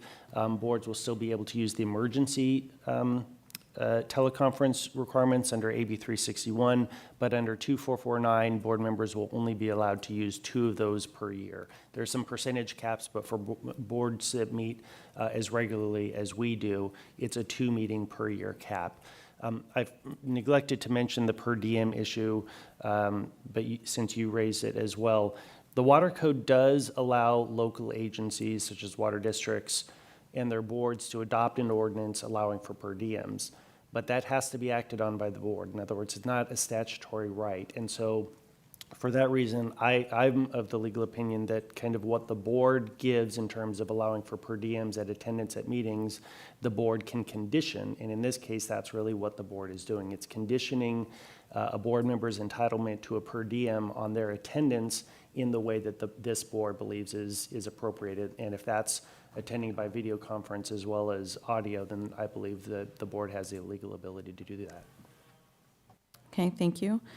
And in my understanding, the requirement also is that a quorum needs to be in place. Correct. So under 2449, at least a majority of the board will have to be located within the district and attending in person in order for a board member to take advantage of the liberalized video conferencing. So they can't be the quorum. I'm sorry? They couldn't be the quorum. Correct. The teleconference board members could not themselves be the quorum. Okay, that's good to know. No, and which also will bring to light the fact that there is going to have to be some distinct, there's going to have to be some kind of a provision, some kind of a clause, some kind of a direction, because if we all try to impose the two meeting at one time, that's not going to happen. And so we're going to have some kind of a requirement that says, hey, you need to notice us, however in advance, 72 hours in advance, that your intention is to do the online so that we don't have that problem and we have to have a quorum that's here in place. So I would say some language needs to be crafted to address that as a requirement, so that Fazia, Laura, and myself, for instance, don't say, oh, this is the meeting I'm going to do, and then we don't have a quorum in here, and it's just kind of by circumstance or fault of no one's. Yeah. So we're going to have to do some kind of a provision or some kind of I think between now and January 1st, our office is going to be busy drafting those types of kind of administrative protocols for arranging for AB 2449 meetings. So we'll have those if the board would like me to bring them forward. Okay. And then in regard to Director Routen's question, is there any requirement under 2449 to be within the district when you're teleconferencing, or can it be anywhere? In other words, if she's on vacation in Hawaii, lucky you. Never been. Will that suffice on the requirement as long as there is a quorum in the room for her to be able to participate? Right. Under 2449. Under 2449, the teleconferenced board member can be outside of the jurisdiction. So they can be in Hawaii, but they would have to under 2449, yeah, they'd have to be in Hawaii for a medical emergency. Otherwise, they're going to have to go under the old school provision, which again allows you to be outside of the district. Okay. And posting requirements. Okay, for the public to be able to attend. So if you're meeting in the room, you have to put it on the door of your room and somebody could knock. But Okay. just for clarification, on the old provision, there is not a limit on the number of times per year that you can do that if you are noticing Yes. where you are at that time. So if a person were on vacation, or they took several vacations, they could participate remotely in more than one meeting. They would just have to, or more than two meetings, they would just have to post it. Yep. And they don't have to have their camera on. Under the Brown Act. Under the Brown Act, you do not have to have your camera on. So if you're doing the posting agenda, people can show up to your hotel room. You don't need to have your camera on. Another reason why we should probably take this back and let's have a good chat about it. Okay, and as far as the, no, I think I asked that question already.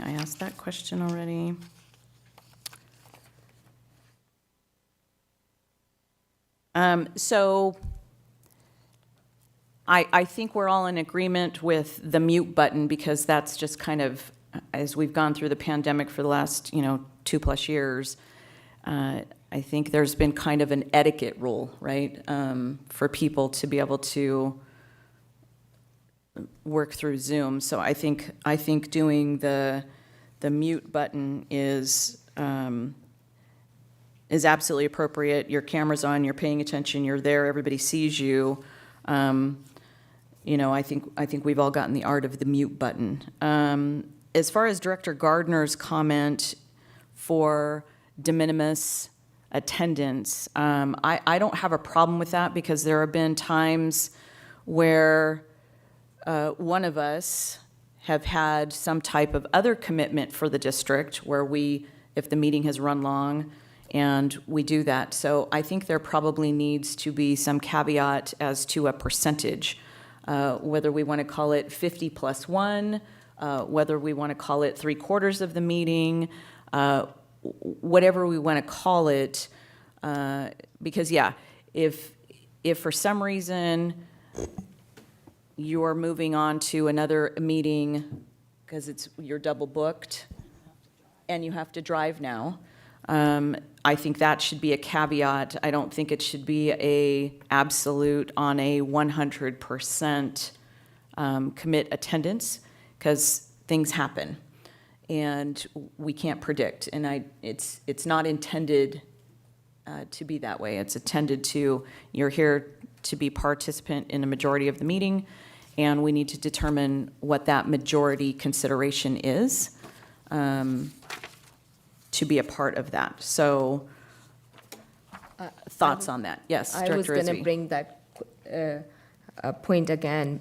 The thing is, sometimes we attend conferences and we leave the end day, when the session is done, we're leaving early, we do not stay for the whole time, but we have attended major The most of it, conference and most correct. of it, so it's Correct. something that. And to always- Legal Counsel's example as well, where, because the general manager on most of the time has triple booked us at conferences, especially at Aqua, because everybody is there at one time and we're doing meetings. So as long as you're engaged in activity for the district, I think to Counsel's point, you step away for a phone call, you end up taking a meeting, so you're not sitting in every single session, and it's impossible to sit in every single session anyways because there's too many sessions, and you can't be everywhere all at once. So I think to your point and to the example that we're given, I think the intent is for you to participate in majority of the meeting, and not to show up for a photo op, is what we're trying to, I think, get away from. So, are we No, I able still have- to have a discussion? Is it a 50 plus 1? Do we think that it should be closer to a 75%? Who cares? How should we make that distinction? Do you know if there are other jurisdictions that have that policy?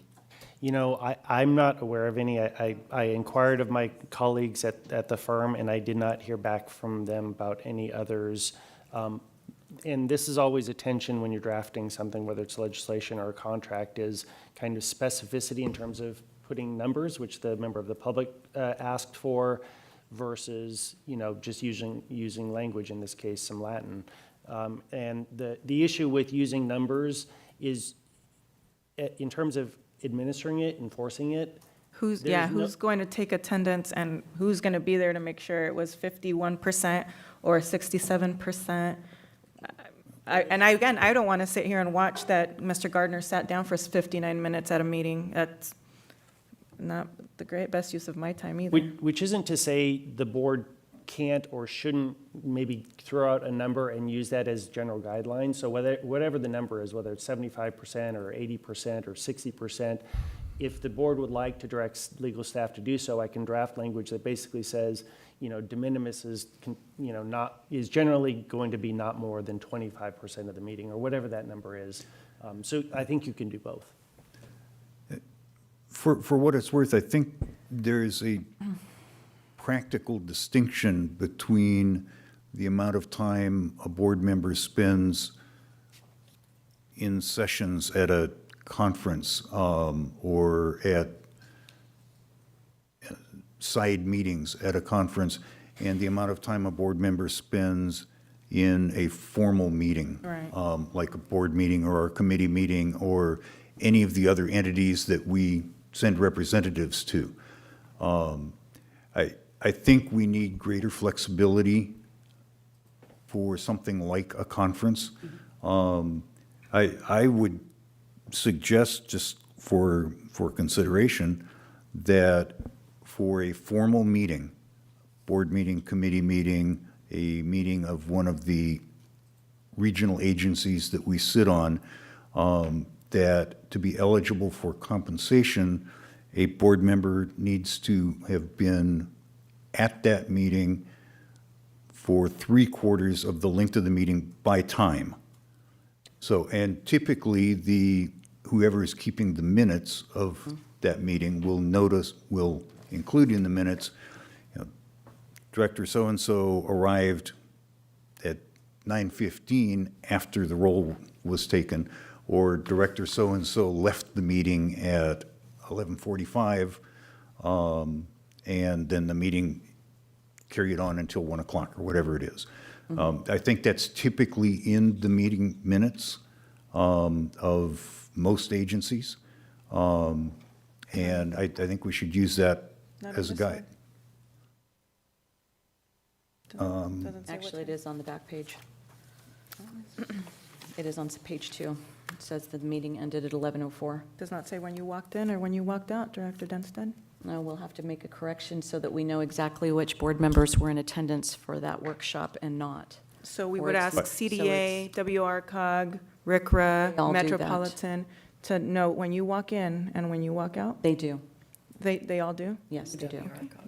WRCOG for It's- sure it's- does. Janice keeps track of all It's that. a common practice. It may not happen 100% of the time. The goal, though, is that we all go and we participate for the entirety of the meeting.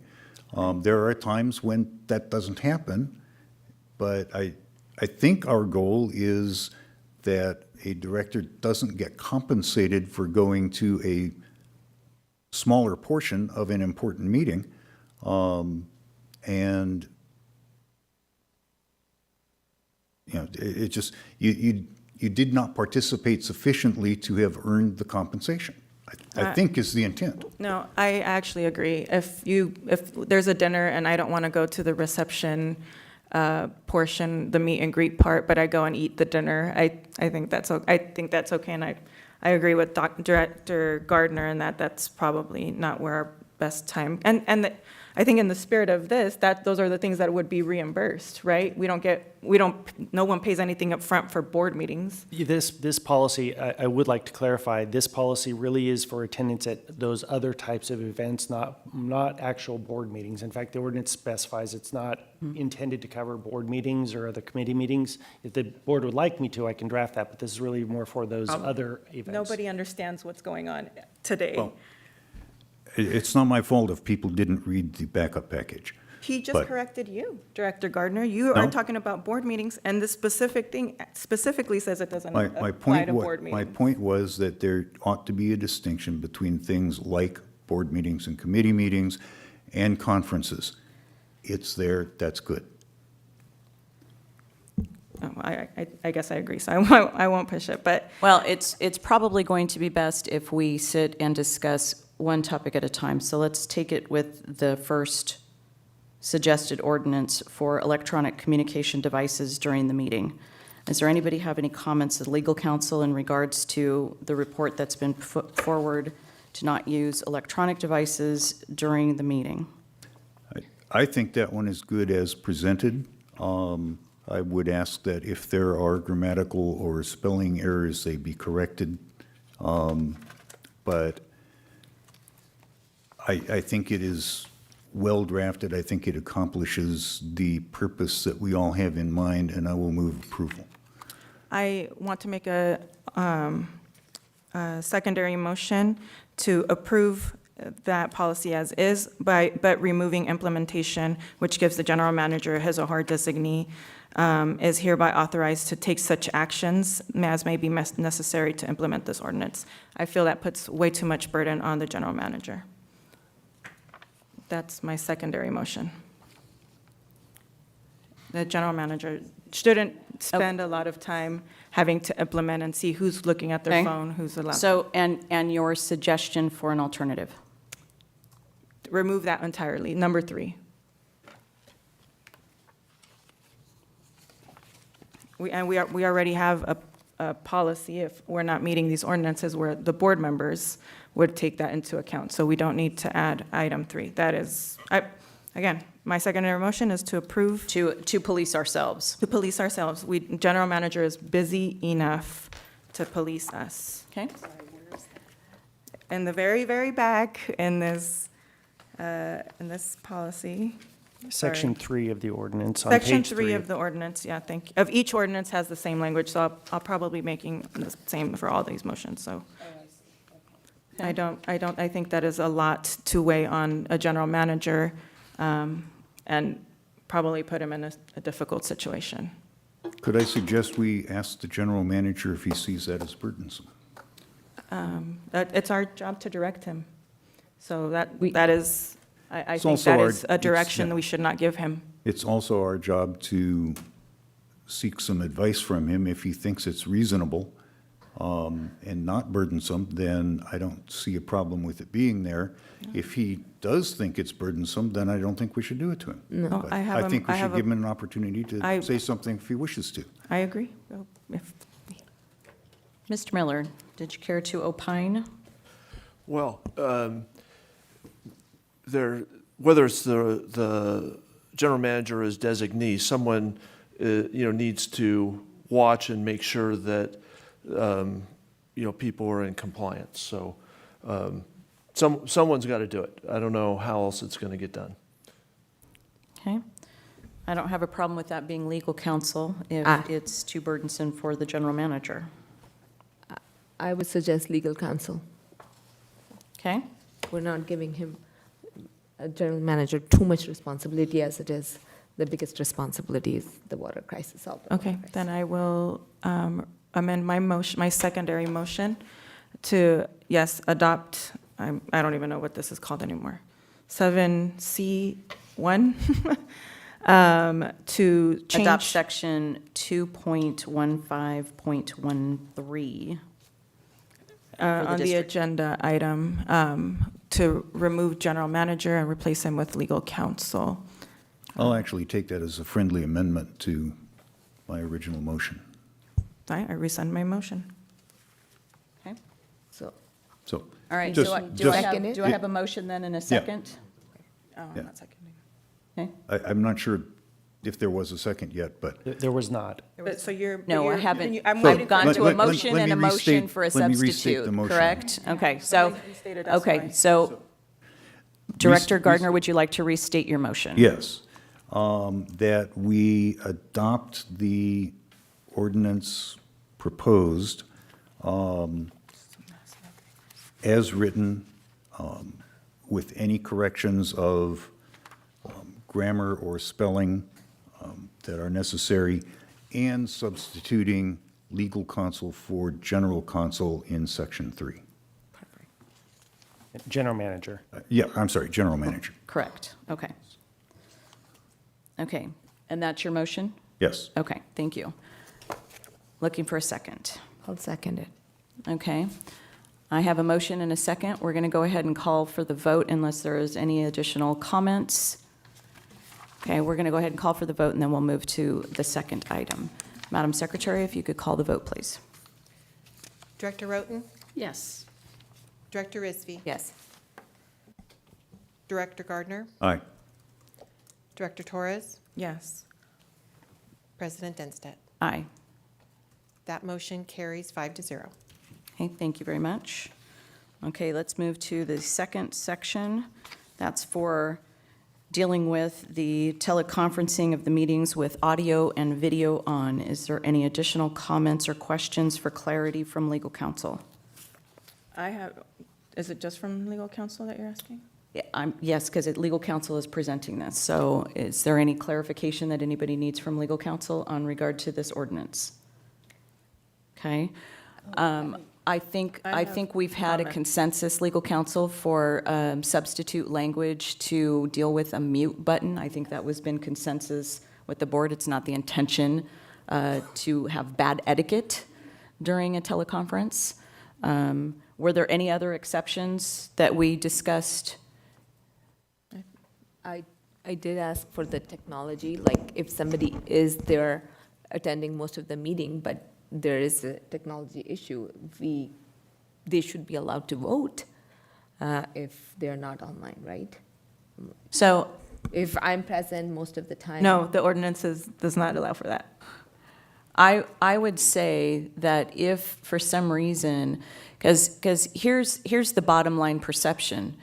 If you are kicked off, you're not voting anyways, right? Because you're not there to place a vote. But if you're So I calling would say that if you are trying to log back in and you're making an effort, because we can't be responsible for technology, it all happens, who knows what's going to happen with maintenance or whatnot.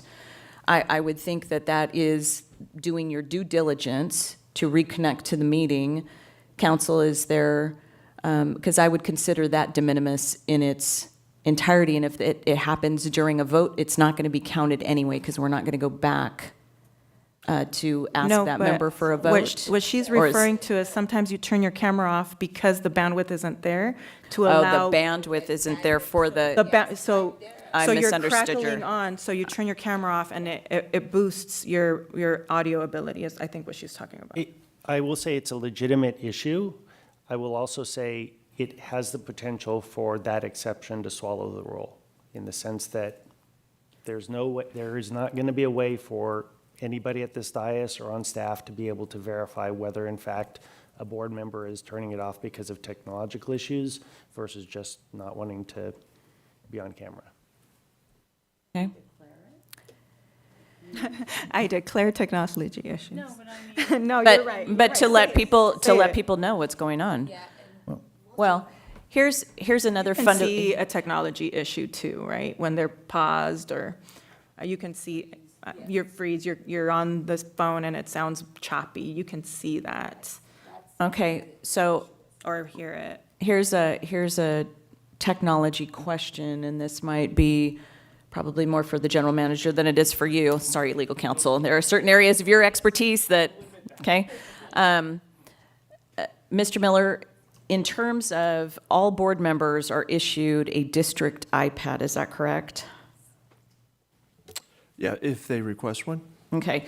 I would say that, obviously, if this is going to go into place and Zoom is not going away anytime soon and we're having to deal with teleconferencing, that if you have not already accepted a district iPad, you should. And cellular service activation and connectivity is part of that iPad, is that correct? Can you guarantee that it's perfect? Right? So that is an option, should somebody continue to have trouble with their home network, that the district is paying for the technology available. And I would think that IT could also suggest if there's an ongoing problem with connectivity. But again, the intention of this is that people are not going to be at home for too much longer and that we're going to have to be in place anyways. But I would think that there would be some kind of a booster or something that we could get to facilitate that should we ever need to. And that's a technology question, and I don't have Mr. Mauser in the room to ask that. Well, I think I would also add that the practice of the board is that we watch for technology problems, and there's always a courtesy to watch as people are logging in, or when we lose connection with someone.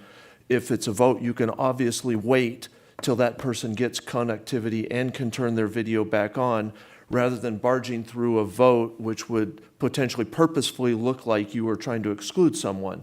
This board's practice has never been to do anything like that.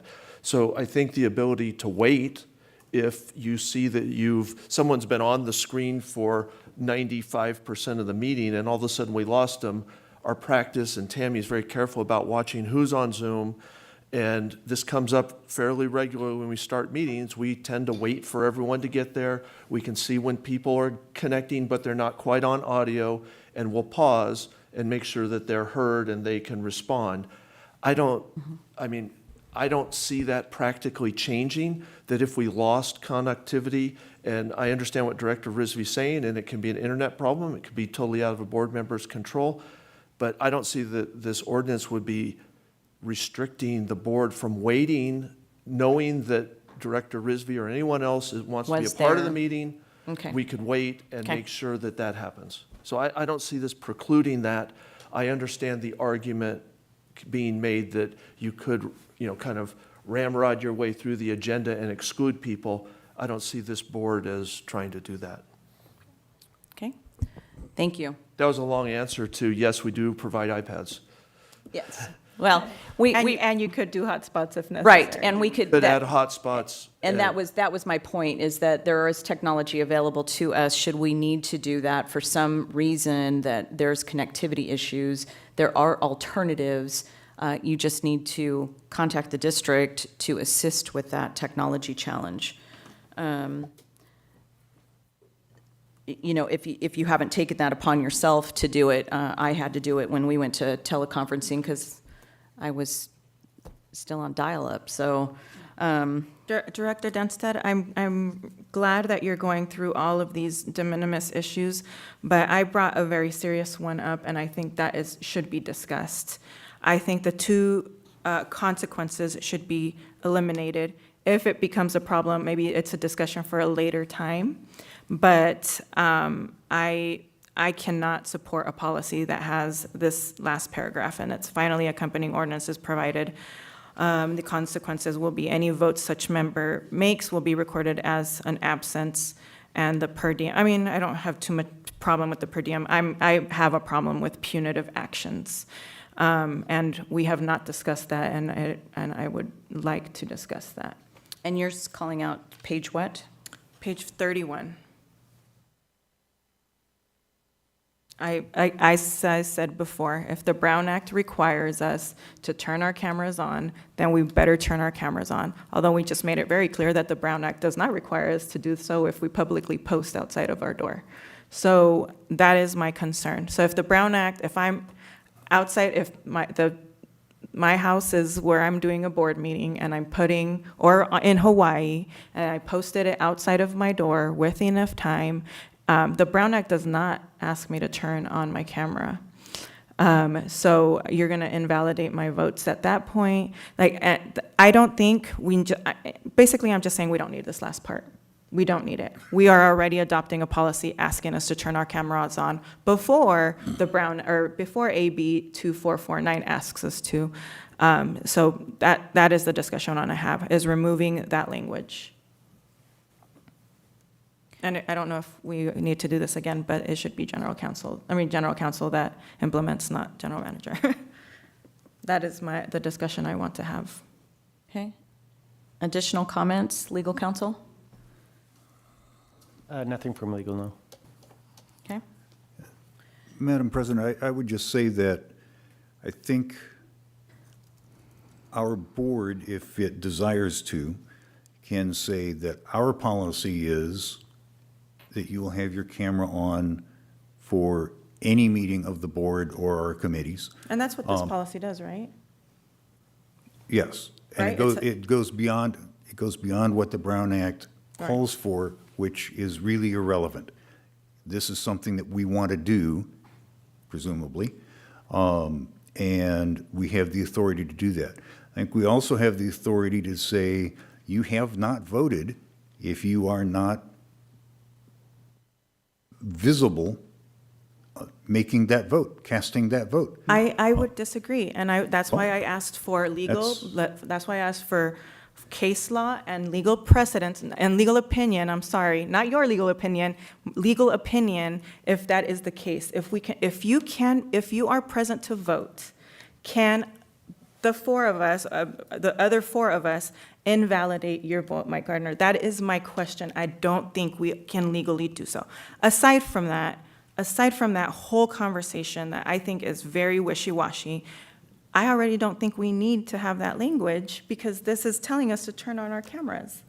So why the punitive actions? I'm real curious, why the punitive actions behind it? I don't see it as a punitive action. Don't see I it as see it punitive as either. an You don't see affirmation. it as to punitive ev- to punish somebody for Excuse me. not turning on their camera? Excuse me, it's not punishing anyone. It is affirming that the You're person punishing not being- just the board member, you're Excuse me. punishing their voters. Excuse me. I also Point of order, had- Madam President, may I speak, please? Yeah, let's have one member speak at a time. There are a lot of people that hear feedback on Zoom, and let's be respectful. Director Gardner, you have the floor. Thank you. I believe this is an affirmation that the person being credited with having cast a vote did in fact cast that vote. That's all it does. If you don't have that demonstration that the person being credited with the vote has actually cast that vote, then if we adopt this, we're saying that person did not vote. It's not saying they voted differently, it's just saying they did not vote. That happens if we are not present here. If one of us were not here today and we weren't participating remotely and a vote were taken, we didn't vote. I think that's all it does. I think we have that authority. I think our general counsel, by drafting it this way, has indicated he believes we have that authority, and I would like to see us go forward with it. As far as the per diem, if you're, I don't think not being counted as a vote on an item that you didn't have your camera on, I don't believe that affects your per diem so long as you have participated in the whatever percentage of the meeting you participated in. It's like if one of us got up to go to the restroom or to answer an emergency family phone call and a vote was taken in our absence, we didn't vote. It doesn't mean that we didn't participate in the meeting. It doesn't mean that we don't collect per diem for that meeting. I see that as a non-issue. That's fine. Are you done? Well, I was going to move approval. Okay. I make an secondary motion to approve without that last paragraph, as I don't see that it's necessary with the rest of the policy as it is. I'm okay with showing my face to vote and making sure that everyone's face is shown, whether or not the Brown Act stipulates it or not, but I do not think that we should have that I don't think, sorry.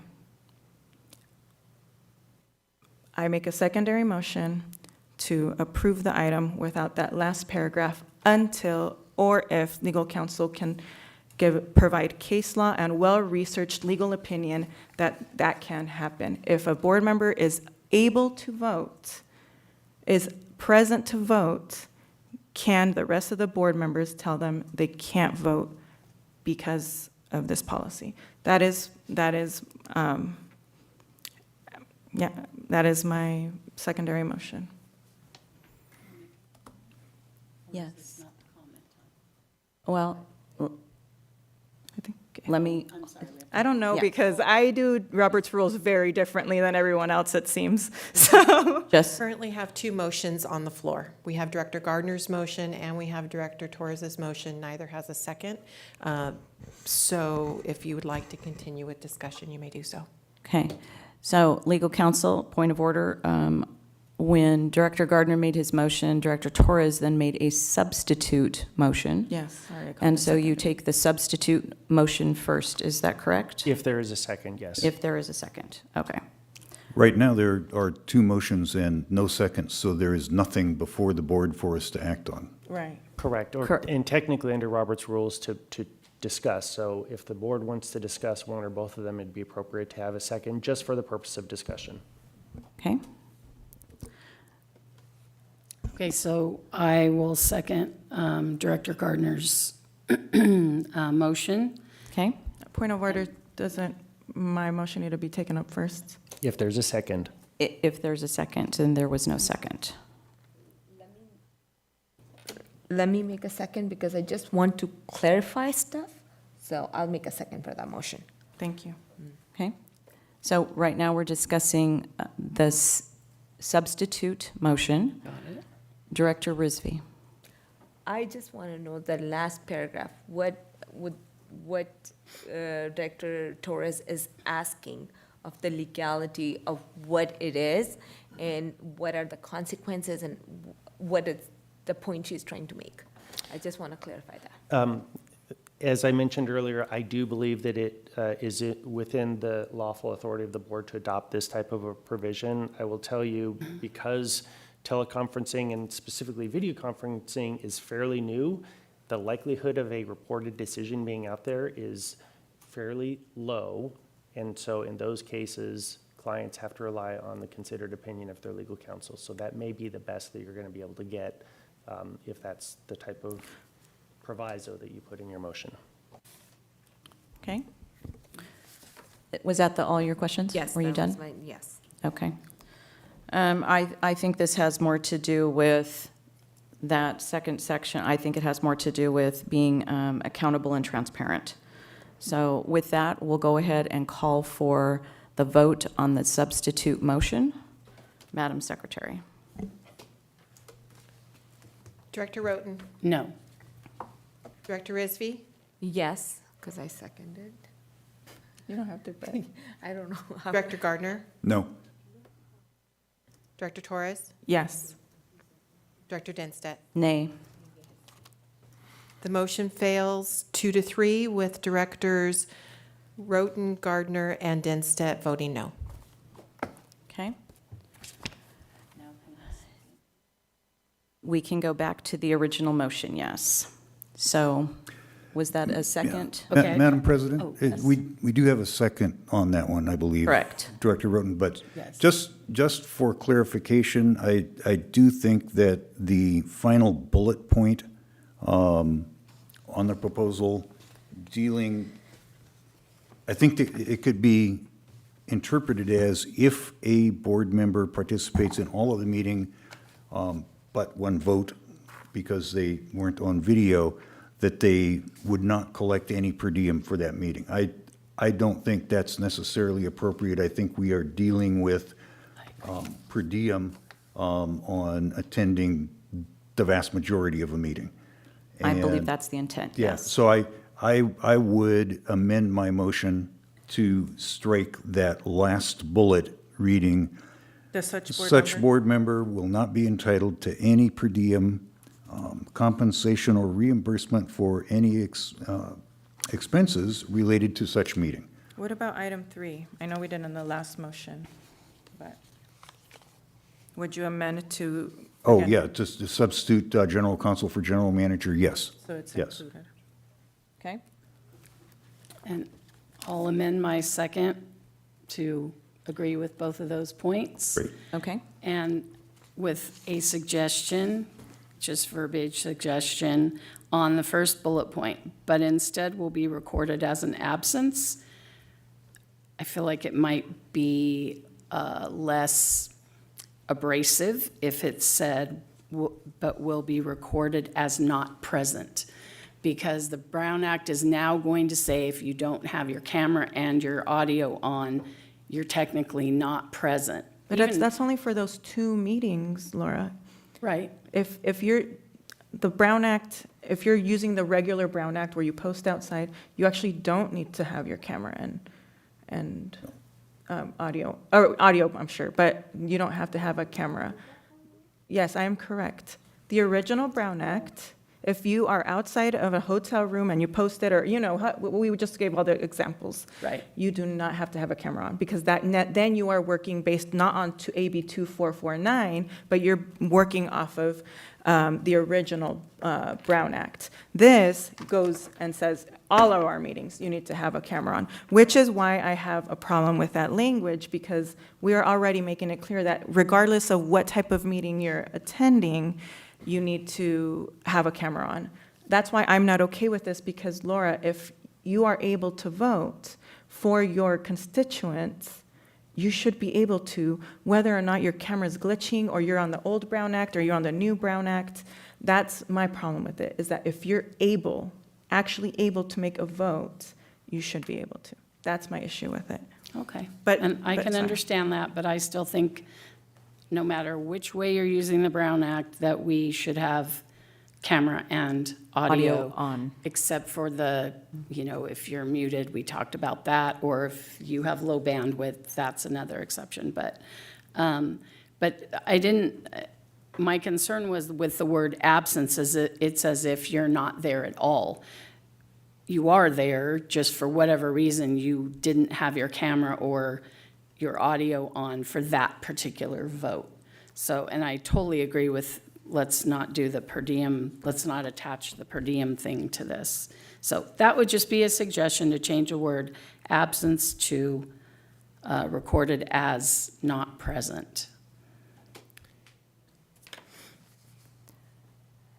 Can I ask a point of clarification? Yes. So are we changing the language on how I report those minutes? In the past, the way that Western has reported is not an absence or a away, it is no response.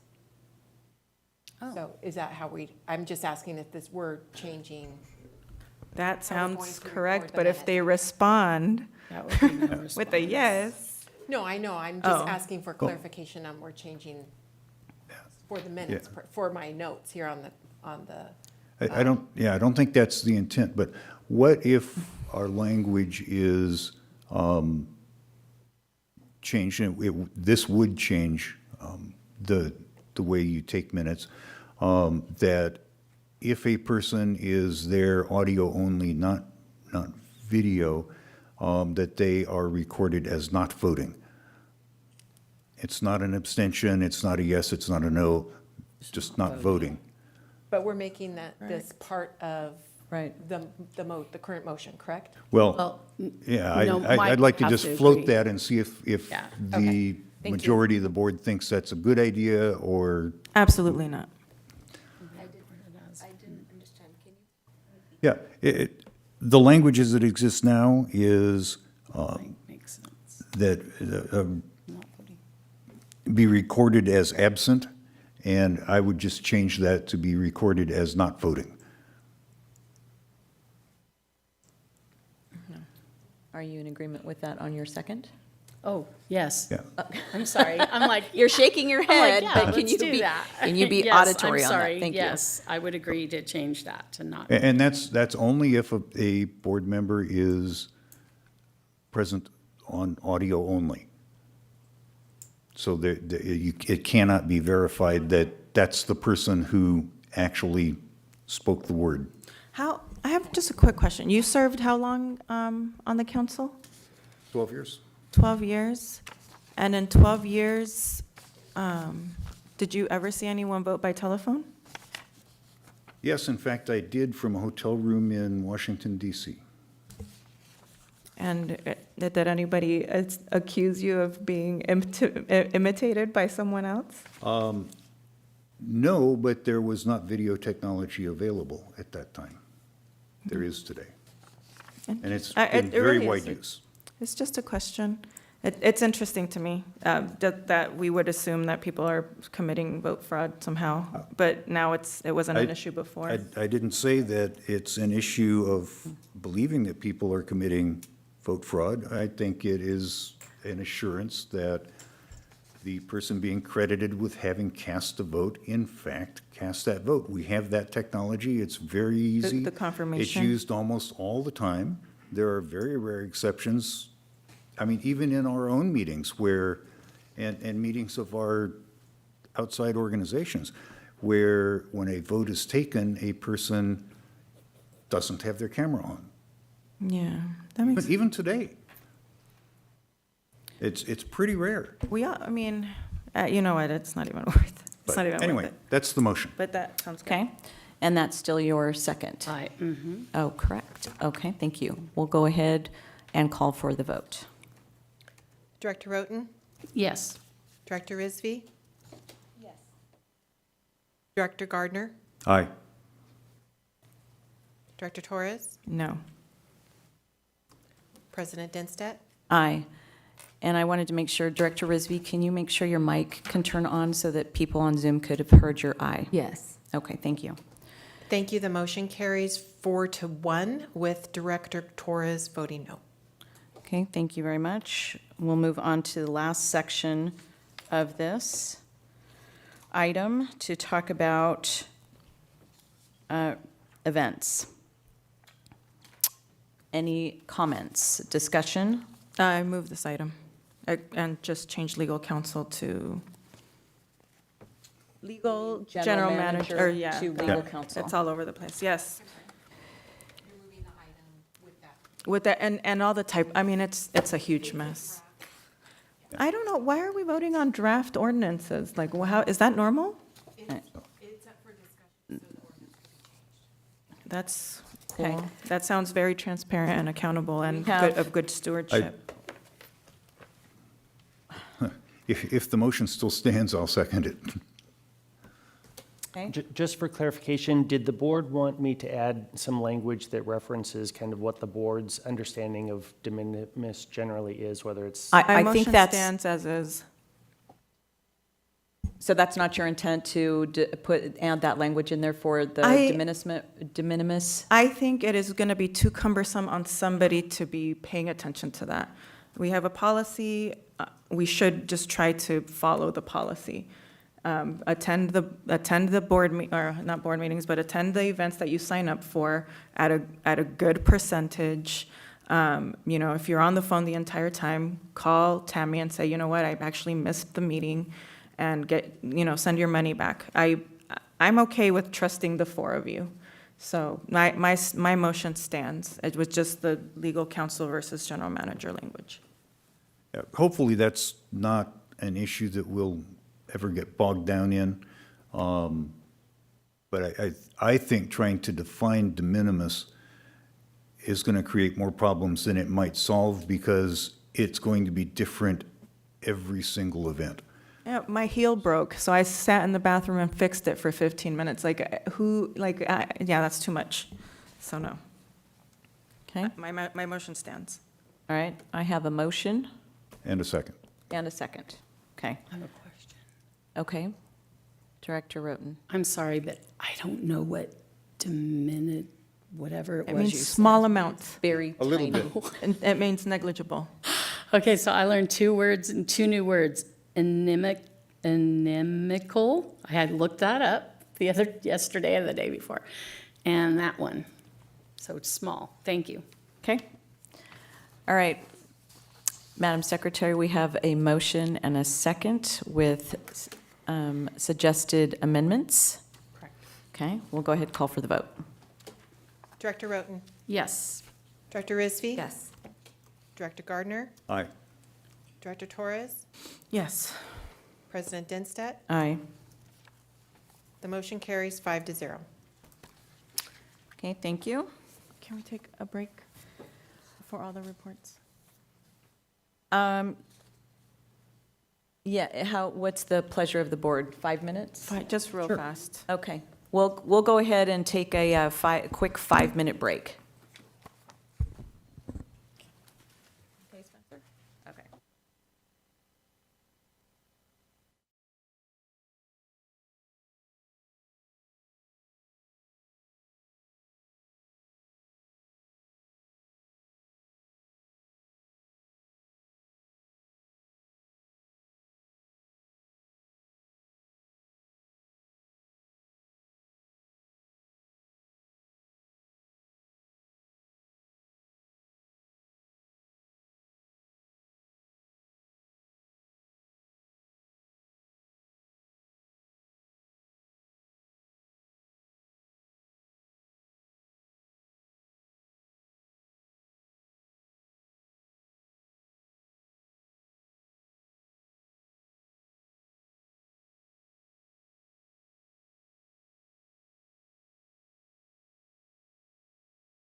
I have 11:53.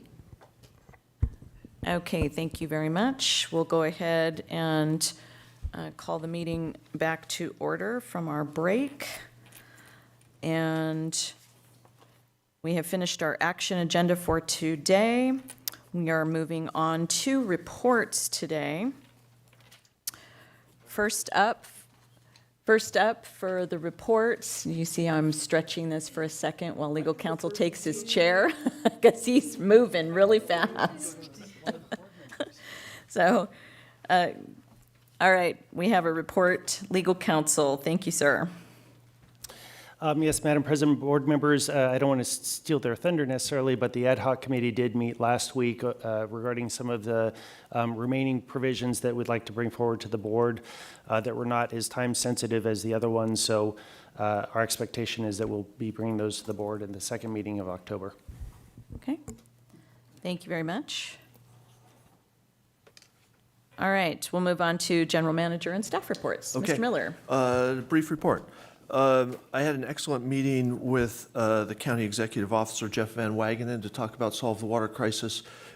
It went very well. He's very engaged and trying to figure out how not just Riverside County, but all other counties can support the movement, so that was really good. I want to credit our human resources staff. We had an outstanding attendance at the Riverside College Career Fair at the Galleria Mall, or the Galleria Mall at Tyler. We had 15 employees show up to help talk about what a great industry we all work in, and extremely busy event. It was really good, so that was great. I attended Cindy Roth's farewell retirement reception on Friday night, and Director Denstead and myself are participating in a MET survey, trying to help them craft strategic priorities in the future.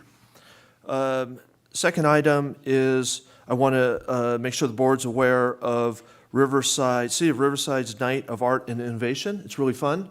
I've been before. We're a sponsor.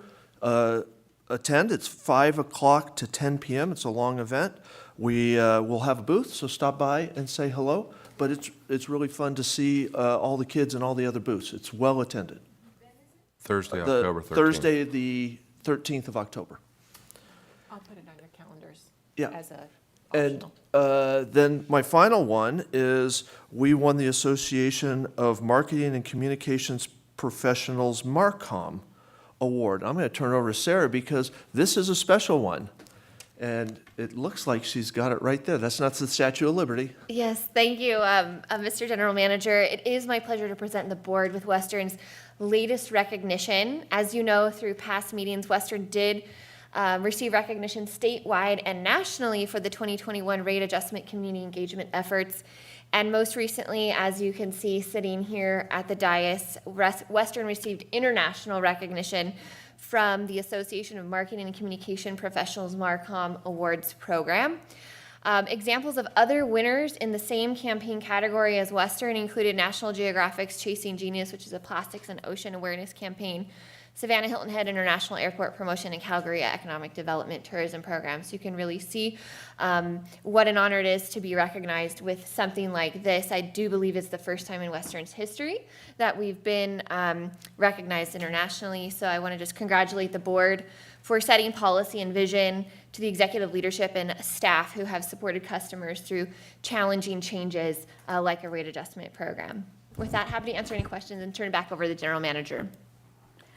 Wow, so we've moved from recognition within the Statewide. state to recognition in the nation to now recognition internationally. Kudos to staff for an outstanding job in your communication efforts and taking us to a whole nother level. Looking forward to Intergalactic. Yeah, yeah. Boy, the bar is set high now. All right. That concludes my report. Okay, thank you very much. All right, we'll move on to director's reports. SAPA.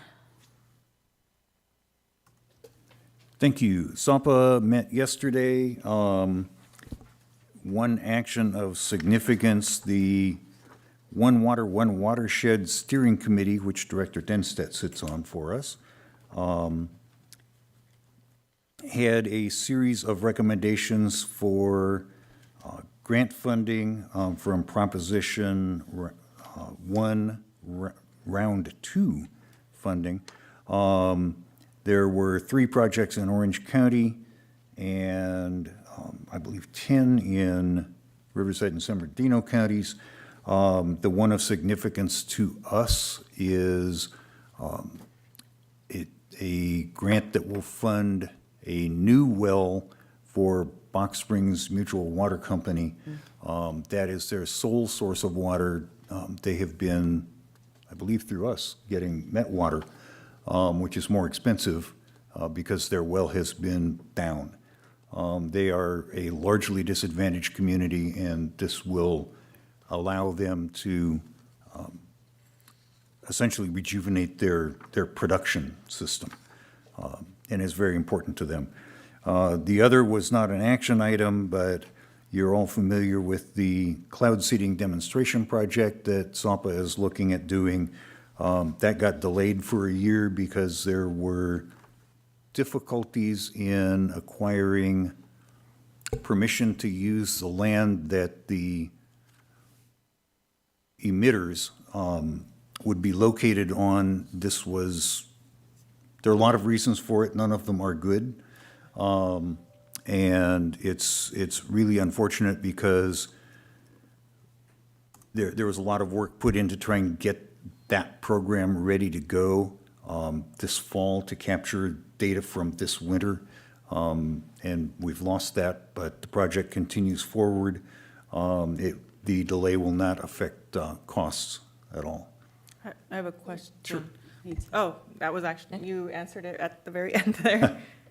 Okay. What about the grant that they had applied for? Did that come through yet, or that? That actually, a piece of that was in the OWOW funding. It now has to be approved by the state. We anticipate that it will, but that is the final step, is state approval. We anticipate that to happen probably shortly after first of the year. So that's, in a way, that's a plus, because now when we start spending the money for sure and billing the 5-member agencies, the grant will be in hand, or we will know before we start spending money that the grant is not in hand. Welcome. And that's it. Okay, thank you. And I'll defer and wait to make a comment on OWOW in just a second. For the Met update, so we had committee meetings last week. Chairwoman Gray has sought to have a waiver granted for a 3rd term. That waiver was voted on to forward it to the full board for discussion at the executive committee, and so we'll be discussing that next week. The chairperson position will be voted on to begin the term in January of 2023 for a 2-year service in the chair position. So the board will be voting on that person. I'm just, for clarification, what's a waiver mean?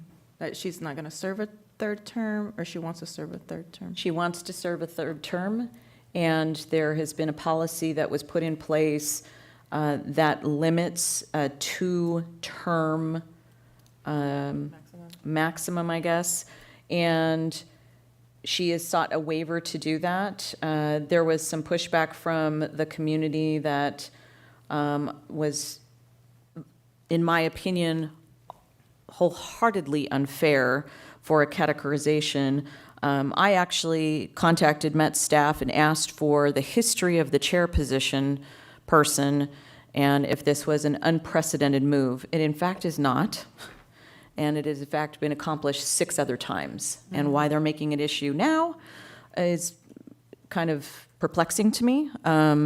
And in fact, one of the Los Angeles representatives served for 25 years as the chairperson in the early history of Metropolitan. Another one served over a decade in that capacity, and then there were Was this before or additionals. after that policy, the term policy? So I didn't get an answer to that. So, but I know that Randy Record, our partner over at Eastern, received consideration and exceeded the two-year term, the two-year limits.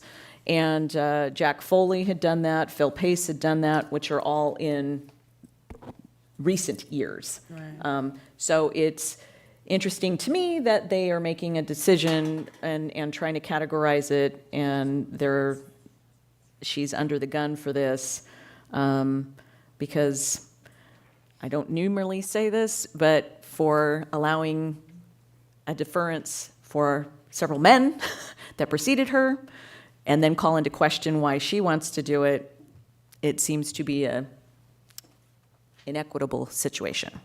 So we will be dealing with that, and it should be very interesting to report that out after the vote. So more to come on that. Okay, Chino Basin.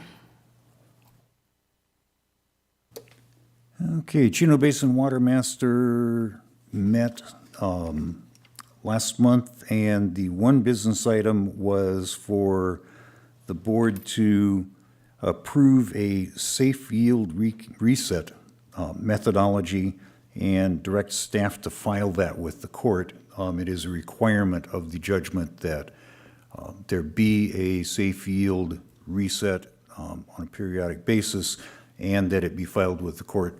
There was some difference of opinion amongst some of the member entities, but by a substantial majority, the board decided that the methodology proposed by the staff and the consultant is appropriate and should be filed with the court, and that has been done. And that's it. Okay, thank you. Chino DeSalter. Tomorrow.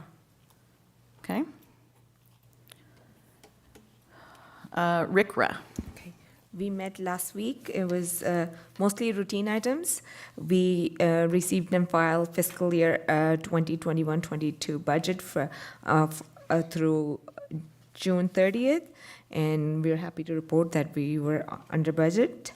The next item was the adoption of resolution amending RCRA's conflict of interest code, which is a routine item that happens every 2 years.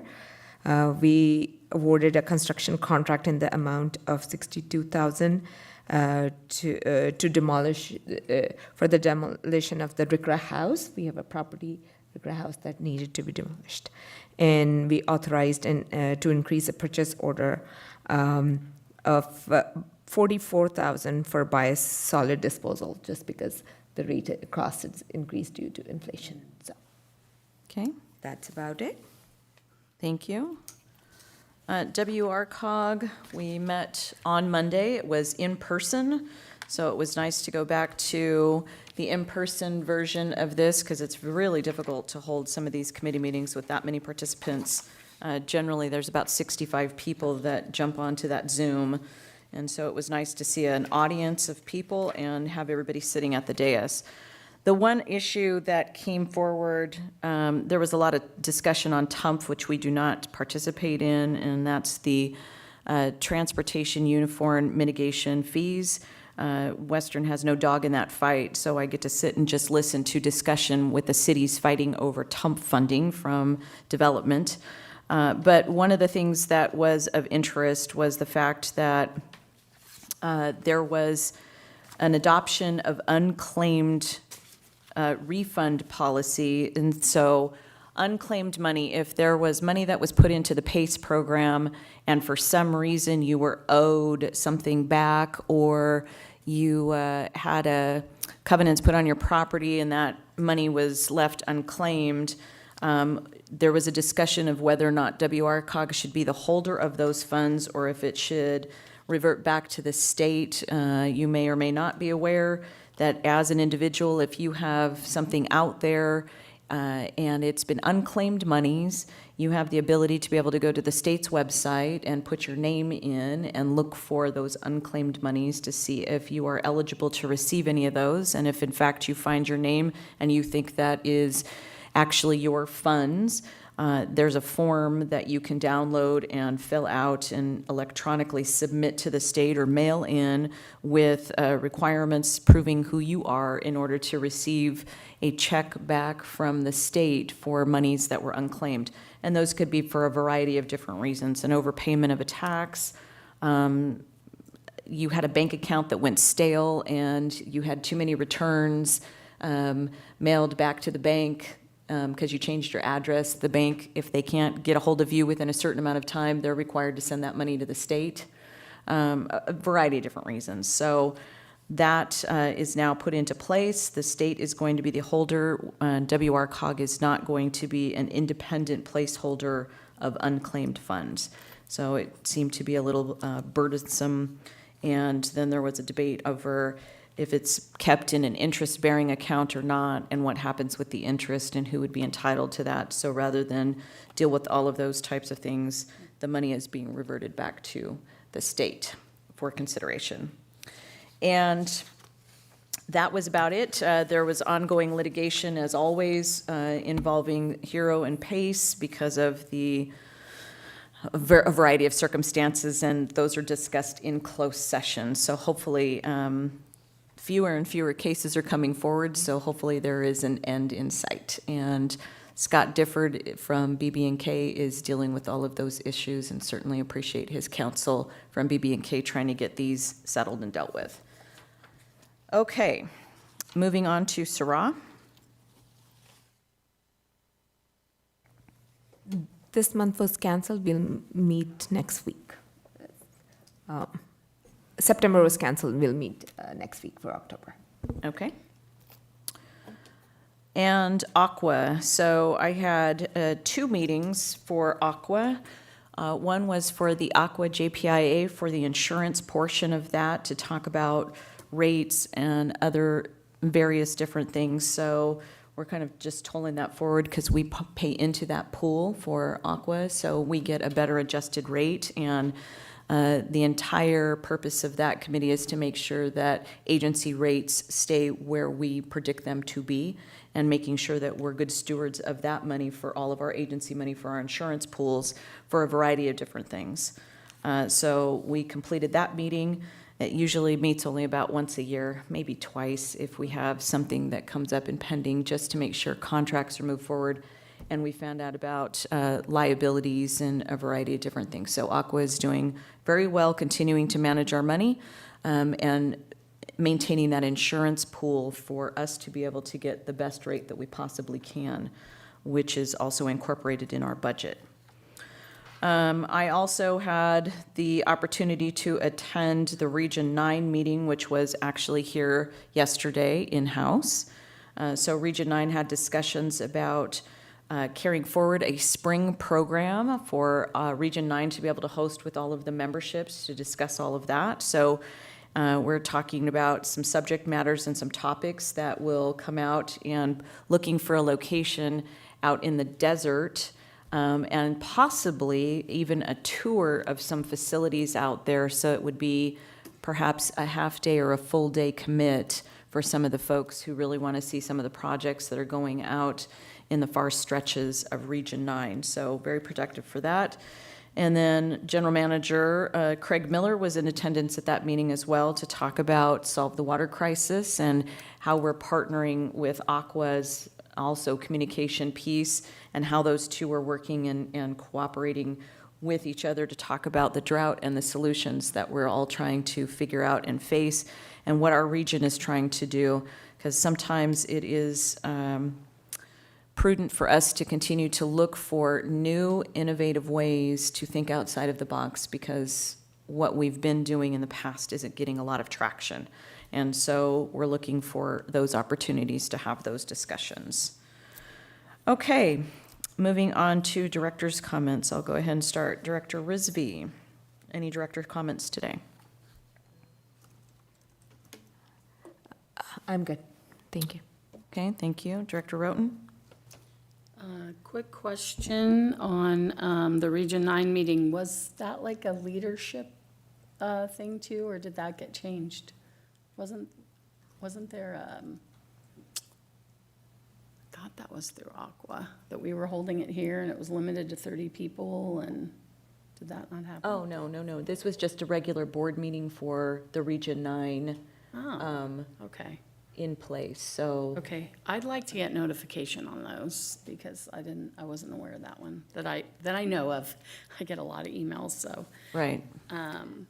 Okay, so just a couple things. On the 27th of September, I attended the Hope Valley State of the City, along with Director Risby. They did it differently this year in Hope Valley. They had two. One was geared to businesses, and they called this Community of Businesses. Hope Valley's tagline is a community of communities. So 2 nights later, they had the Community of Communities State of the City, which I did not get to attend, but enjoyed the Community of Businesses event. And I was able to go to the Galleria at Tyler on the 29th, and I've always heard such incredible things about that college and career fair, and I can see why, because it is a huge number of participants and a huge number of visitors, kids and families that are coming to learn about colleges, careers. Gee, imagine that. Our booth was awesome. We had a really great presence there, and I just kind of hung out for a while. I looked through part of it, saw an old friend of mine from Hoop Unified, and ran into Craig, and saw all our folks. So it was, I'm really glad we participated in that, because I firmly believe that most people, i.e. college or high school students, have no clue what a career in water can be. I think they just haven't been exposed to it. So that was it. Thank you. Okay. Thank you. Director Gardner? Thank you. City of Riverside decided to do its National Night Out in August, last night, in October, last night, as opposed to in August when the rest of the country does it and it's too darn hot here. So I went to one of the many events scattered around the city. There were roughly 250 people who came through in the 3 hours that it went on. I was asked to speak briefly about Western, and allowed as how there is a drought going on, and people recognize that that is true. It was not a long presentation by any means. I got like a minute. But I did have several interesting conversations on more detail with people.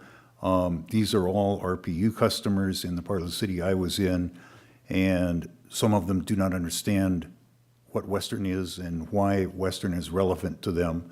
So I helped with that a bit, and a number of children, with permission of their parents, were given rides on a Segway and had a good time. Okay.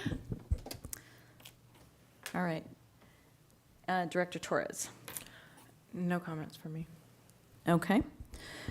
I wanted to circle back with the Oh Wow discussion, and one of the things that I found really fascinating about those projects was the fact that there's an opportunity, and I learned something that I didn't know, was that Santa Ana has a zoo, and I did not know this. I spent a majority of my life down in San Diego, and as far as I'm concerned, the world-famous San Diego Zoo is about the only zoo on the planet. So, but to hear that Santa Ana has a zoo and wants to be and participating in Oh Wow, their project, and this is what I was talking about at our engineering committee meeting and what we're doing with our pilot program that we had discussions about, and staff is kind of unfolding this, was the fact that this is a one project. You know, Oh Wow does a great job, and these Prop 1 Round 2 funds are great because they give an opportunity for well rehabilitation and treatments and storage and a variety of different things. I'm not going to knock that. But The part of that is that only us water buffaloes in the room, us water nerds who really care about that stuff, really get to see those projects come to fruition. The Santa Ana Zoo has a visit pool of people that are coming, that's somewhere upwards of over 250,000 people annually that go and visit that. And part of these projects are going to be demonstrations along with signage. So now we have a huge opportunity to be able to put out there exactly what water-saving measures they're putting together. They're talking about making improvements to their parking lot and doing swells and doing all kinds of different things with obtaining these monies. And so that's why I'd said at the committee meeting for engineering, you know, what is the opportunity for us to do these pilot program if we're only going to use 5? What's our visibility out there? Because that's what it's really about, is getting our message out there and being able to let the public see what kind of projects we're doing and what good they're getting out of it and what time and energy and effort goes into these projects.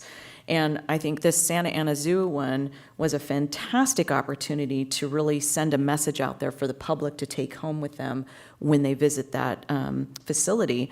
And I think I also, because the representative from Santa Ana was on there, it was one of the Board of Supervisors, she graciously invited us to come and participate. So SAPA is going to set up a little tour at some point in time for interested parties to go out there and see what it is that they're really going to put into place, because I think that is really a phenomenal way to get some of our messaging out and talk about what these monies do to help the population. And so kudos to Santa Ana Zoo for coming up with this and submitting for the project, and good on OWOW staff for recognizing the value of that, and good on SAPA Commission for making that all happen. So now it gets forwarded to the state for consideration, and hopefully by the spring we'll get an answer as to what projects have been funded.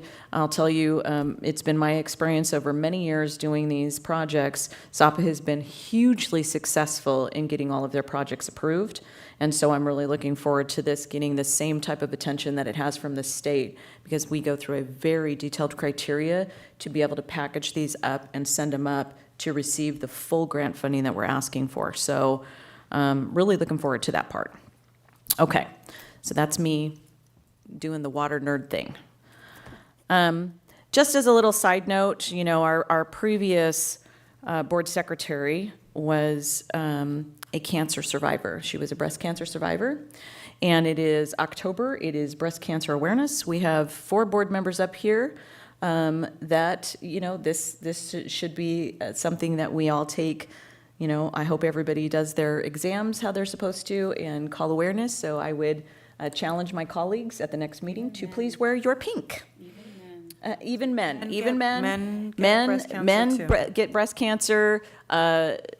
Guys, your sisters, wives, daughters, you know, this is something that is a real killer for women out there. So I'm going to challenge everybody at the next meeting to wear your pink and wear it proudly. So for Breast Cancer Awareness Month. Okay, moving on to future requests for future agenda items. Is there any member of the board who has a request for a future agenda item? I do. I wanted to find out, for transparency's sake, how many chambers are we a part of, and how does the sponsorship work for it, and what is our ROI on these sponsorships of the events we sponsors, and how many members of the board attend these? So somebody did ask me that, so I wanted clarification from. Okay. And I can give you just a teeny answer on that. So that's usually handled at ComGov. And that list, because we have an entire participation list that we have sponsorships and which organizations, and that is part of that. So that's a list that is should be easily obtained. What's ROI? Return on investment. Oh, thank you. We need that. And that was something that our former director Galliano was very big on, is how much we are putting out there, and there is a budget that is set for our membership out there, and so we have regular participation, and that list is put out on a regular basis. In the information items in ComGov Quarterly is a Yes. list of all sponsorships year-to-date, so. Does that but we'll include make an that ROI? available.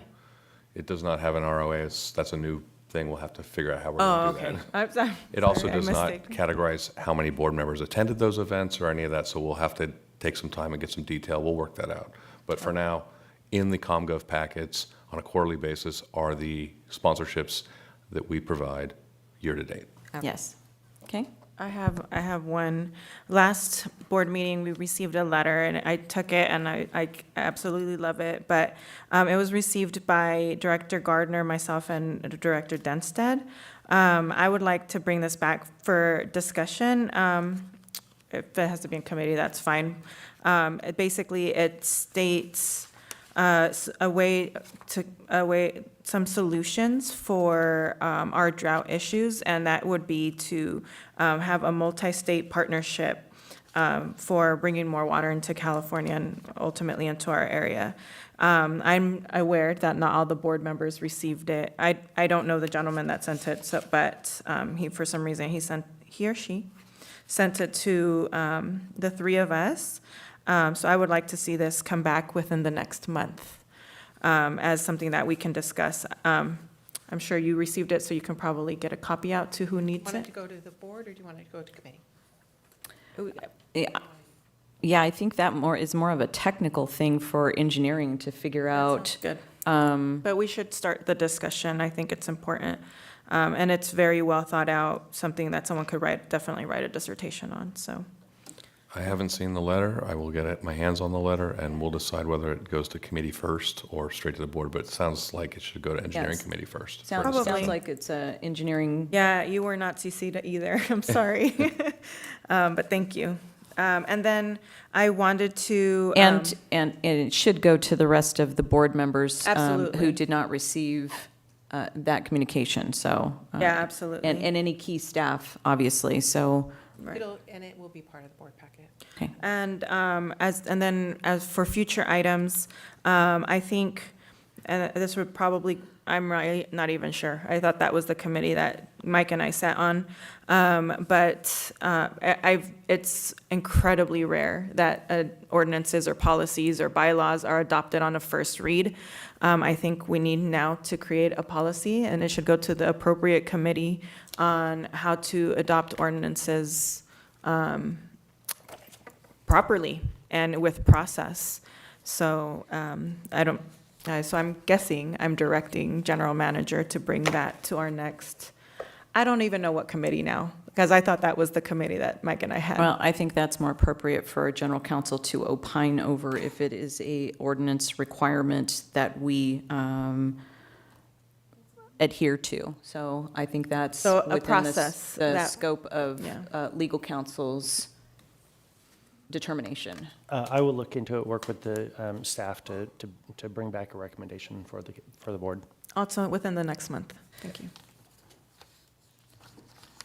Okay. Seeing nothing else, we have information on our investment report from August in your board packet to peruse at your leisure.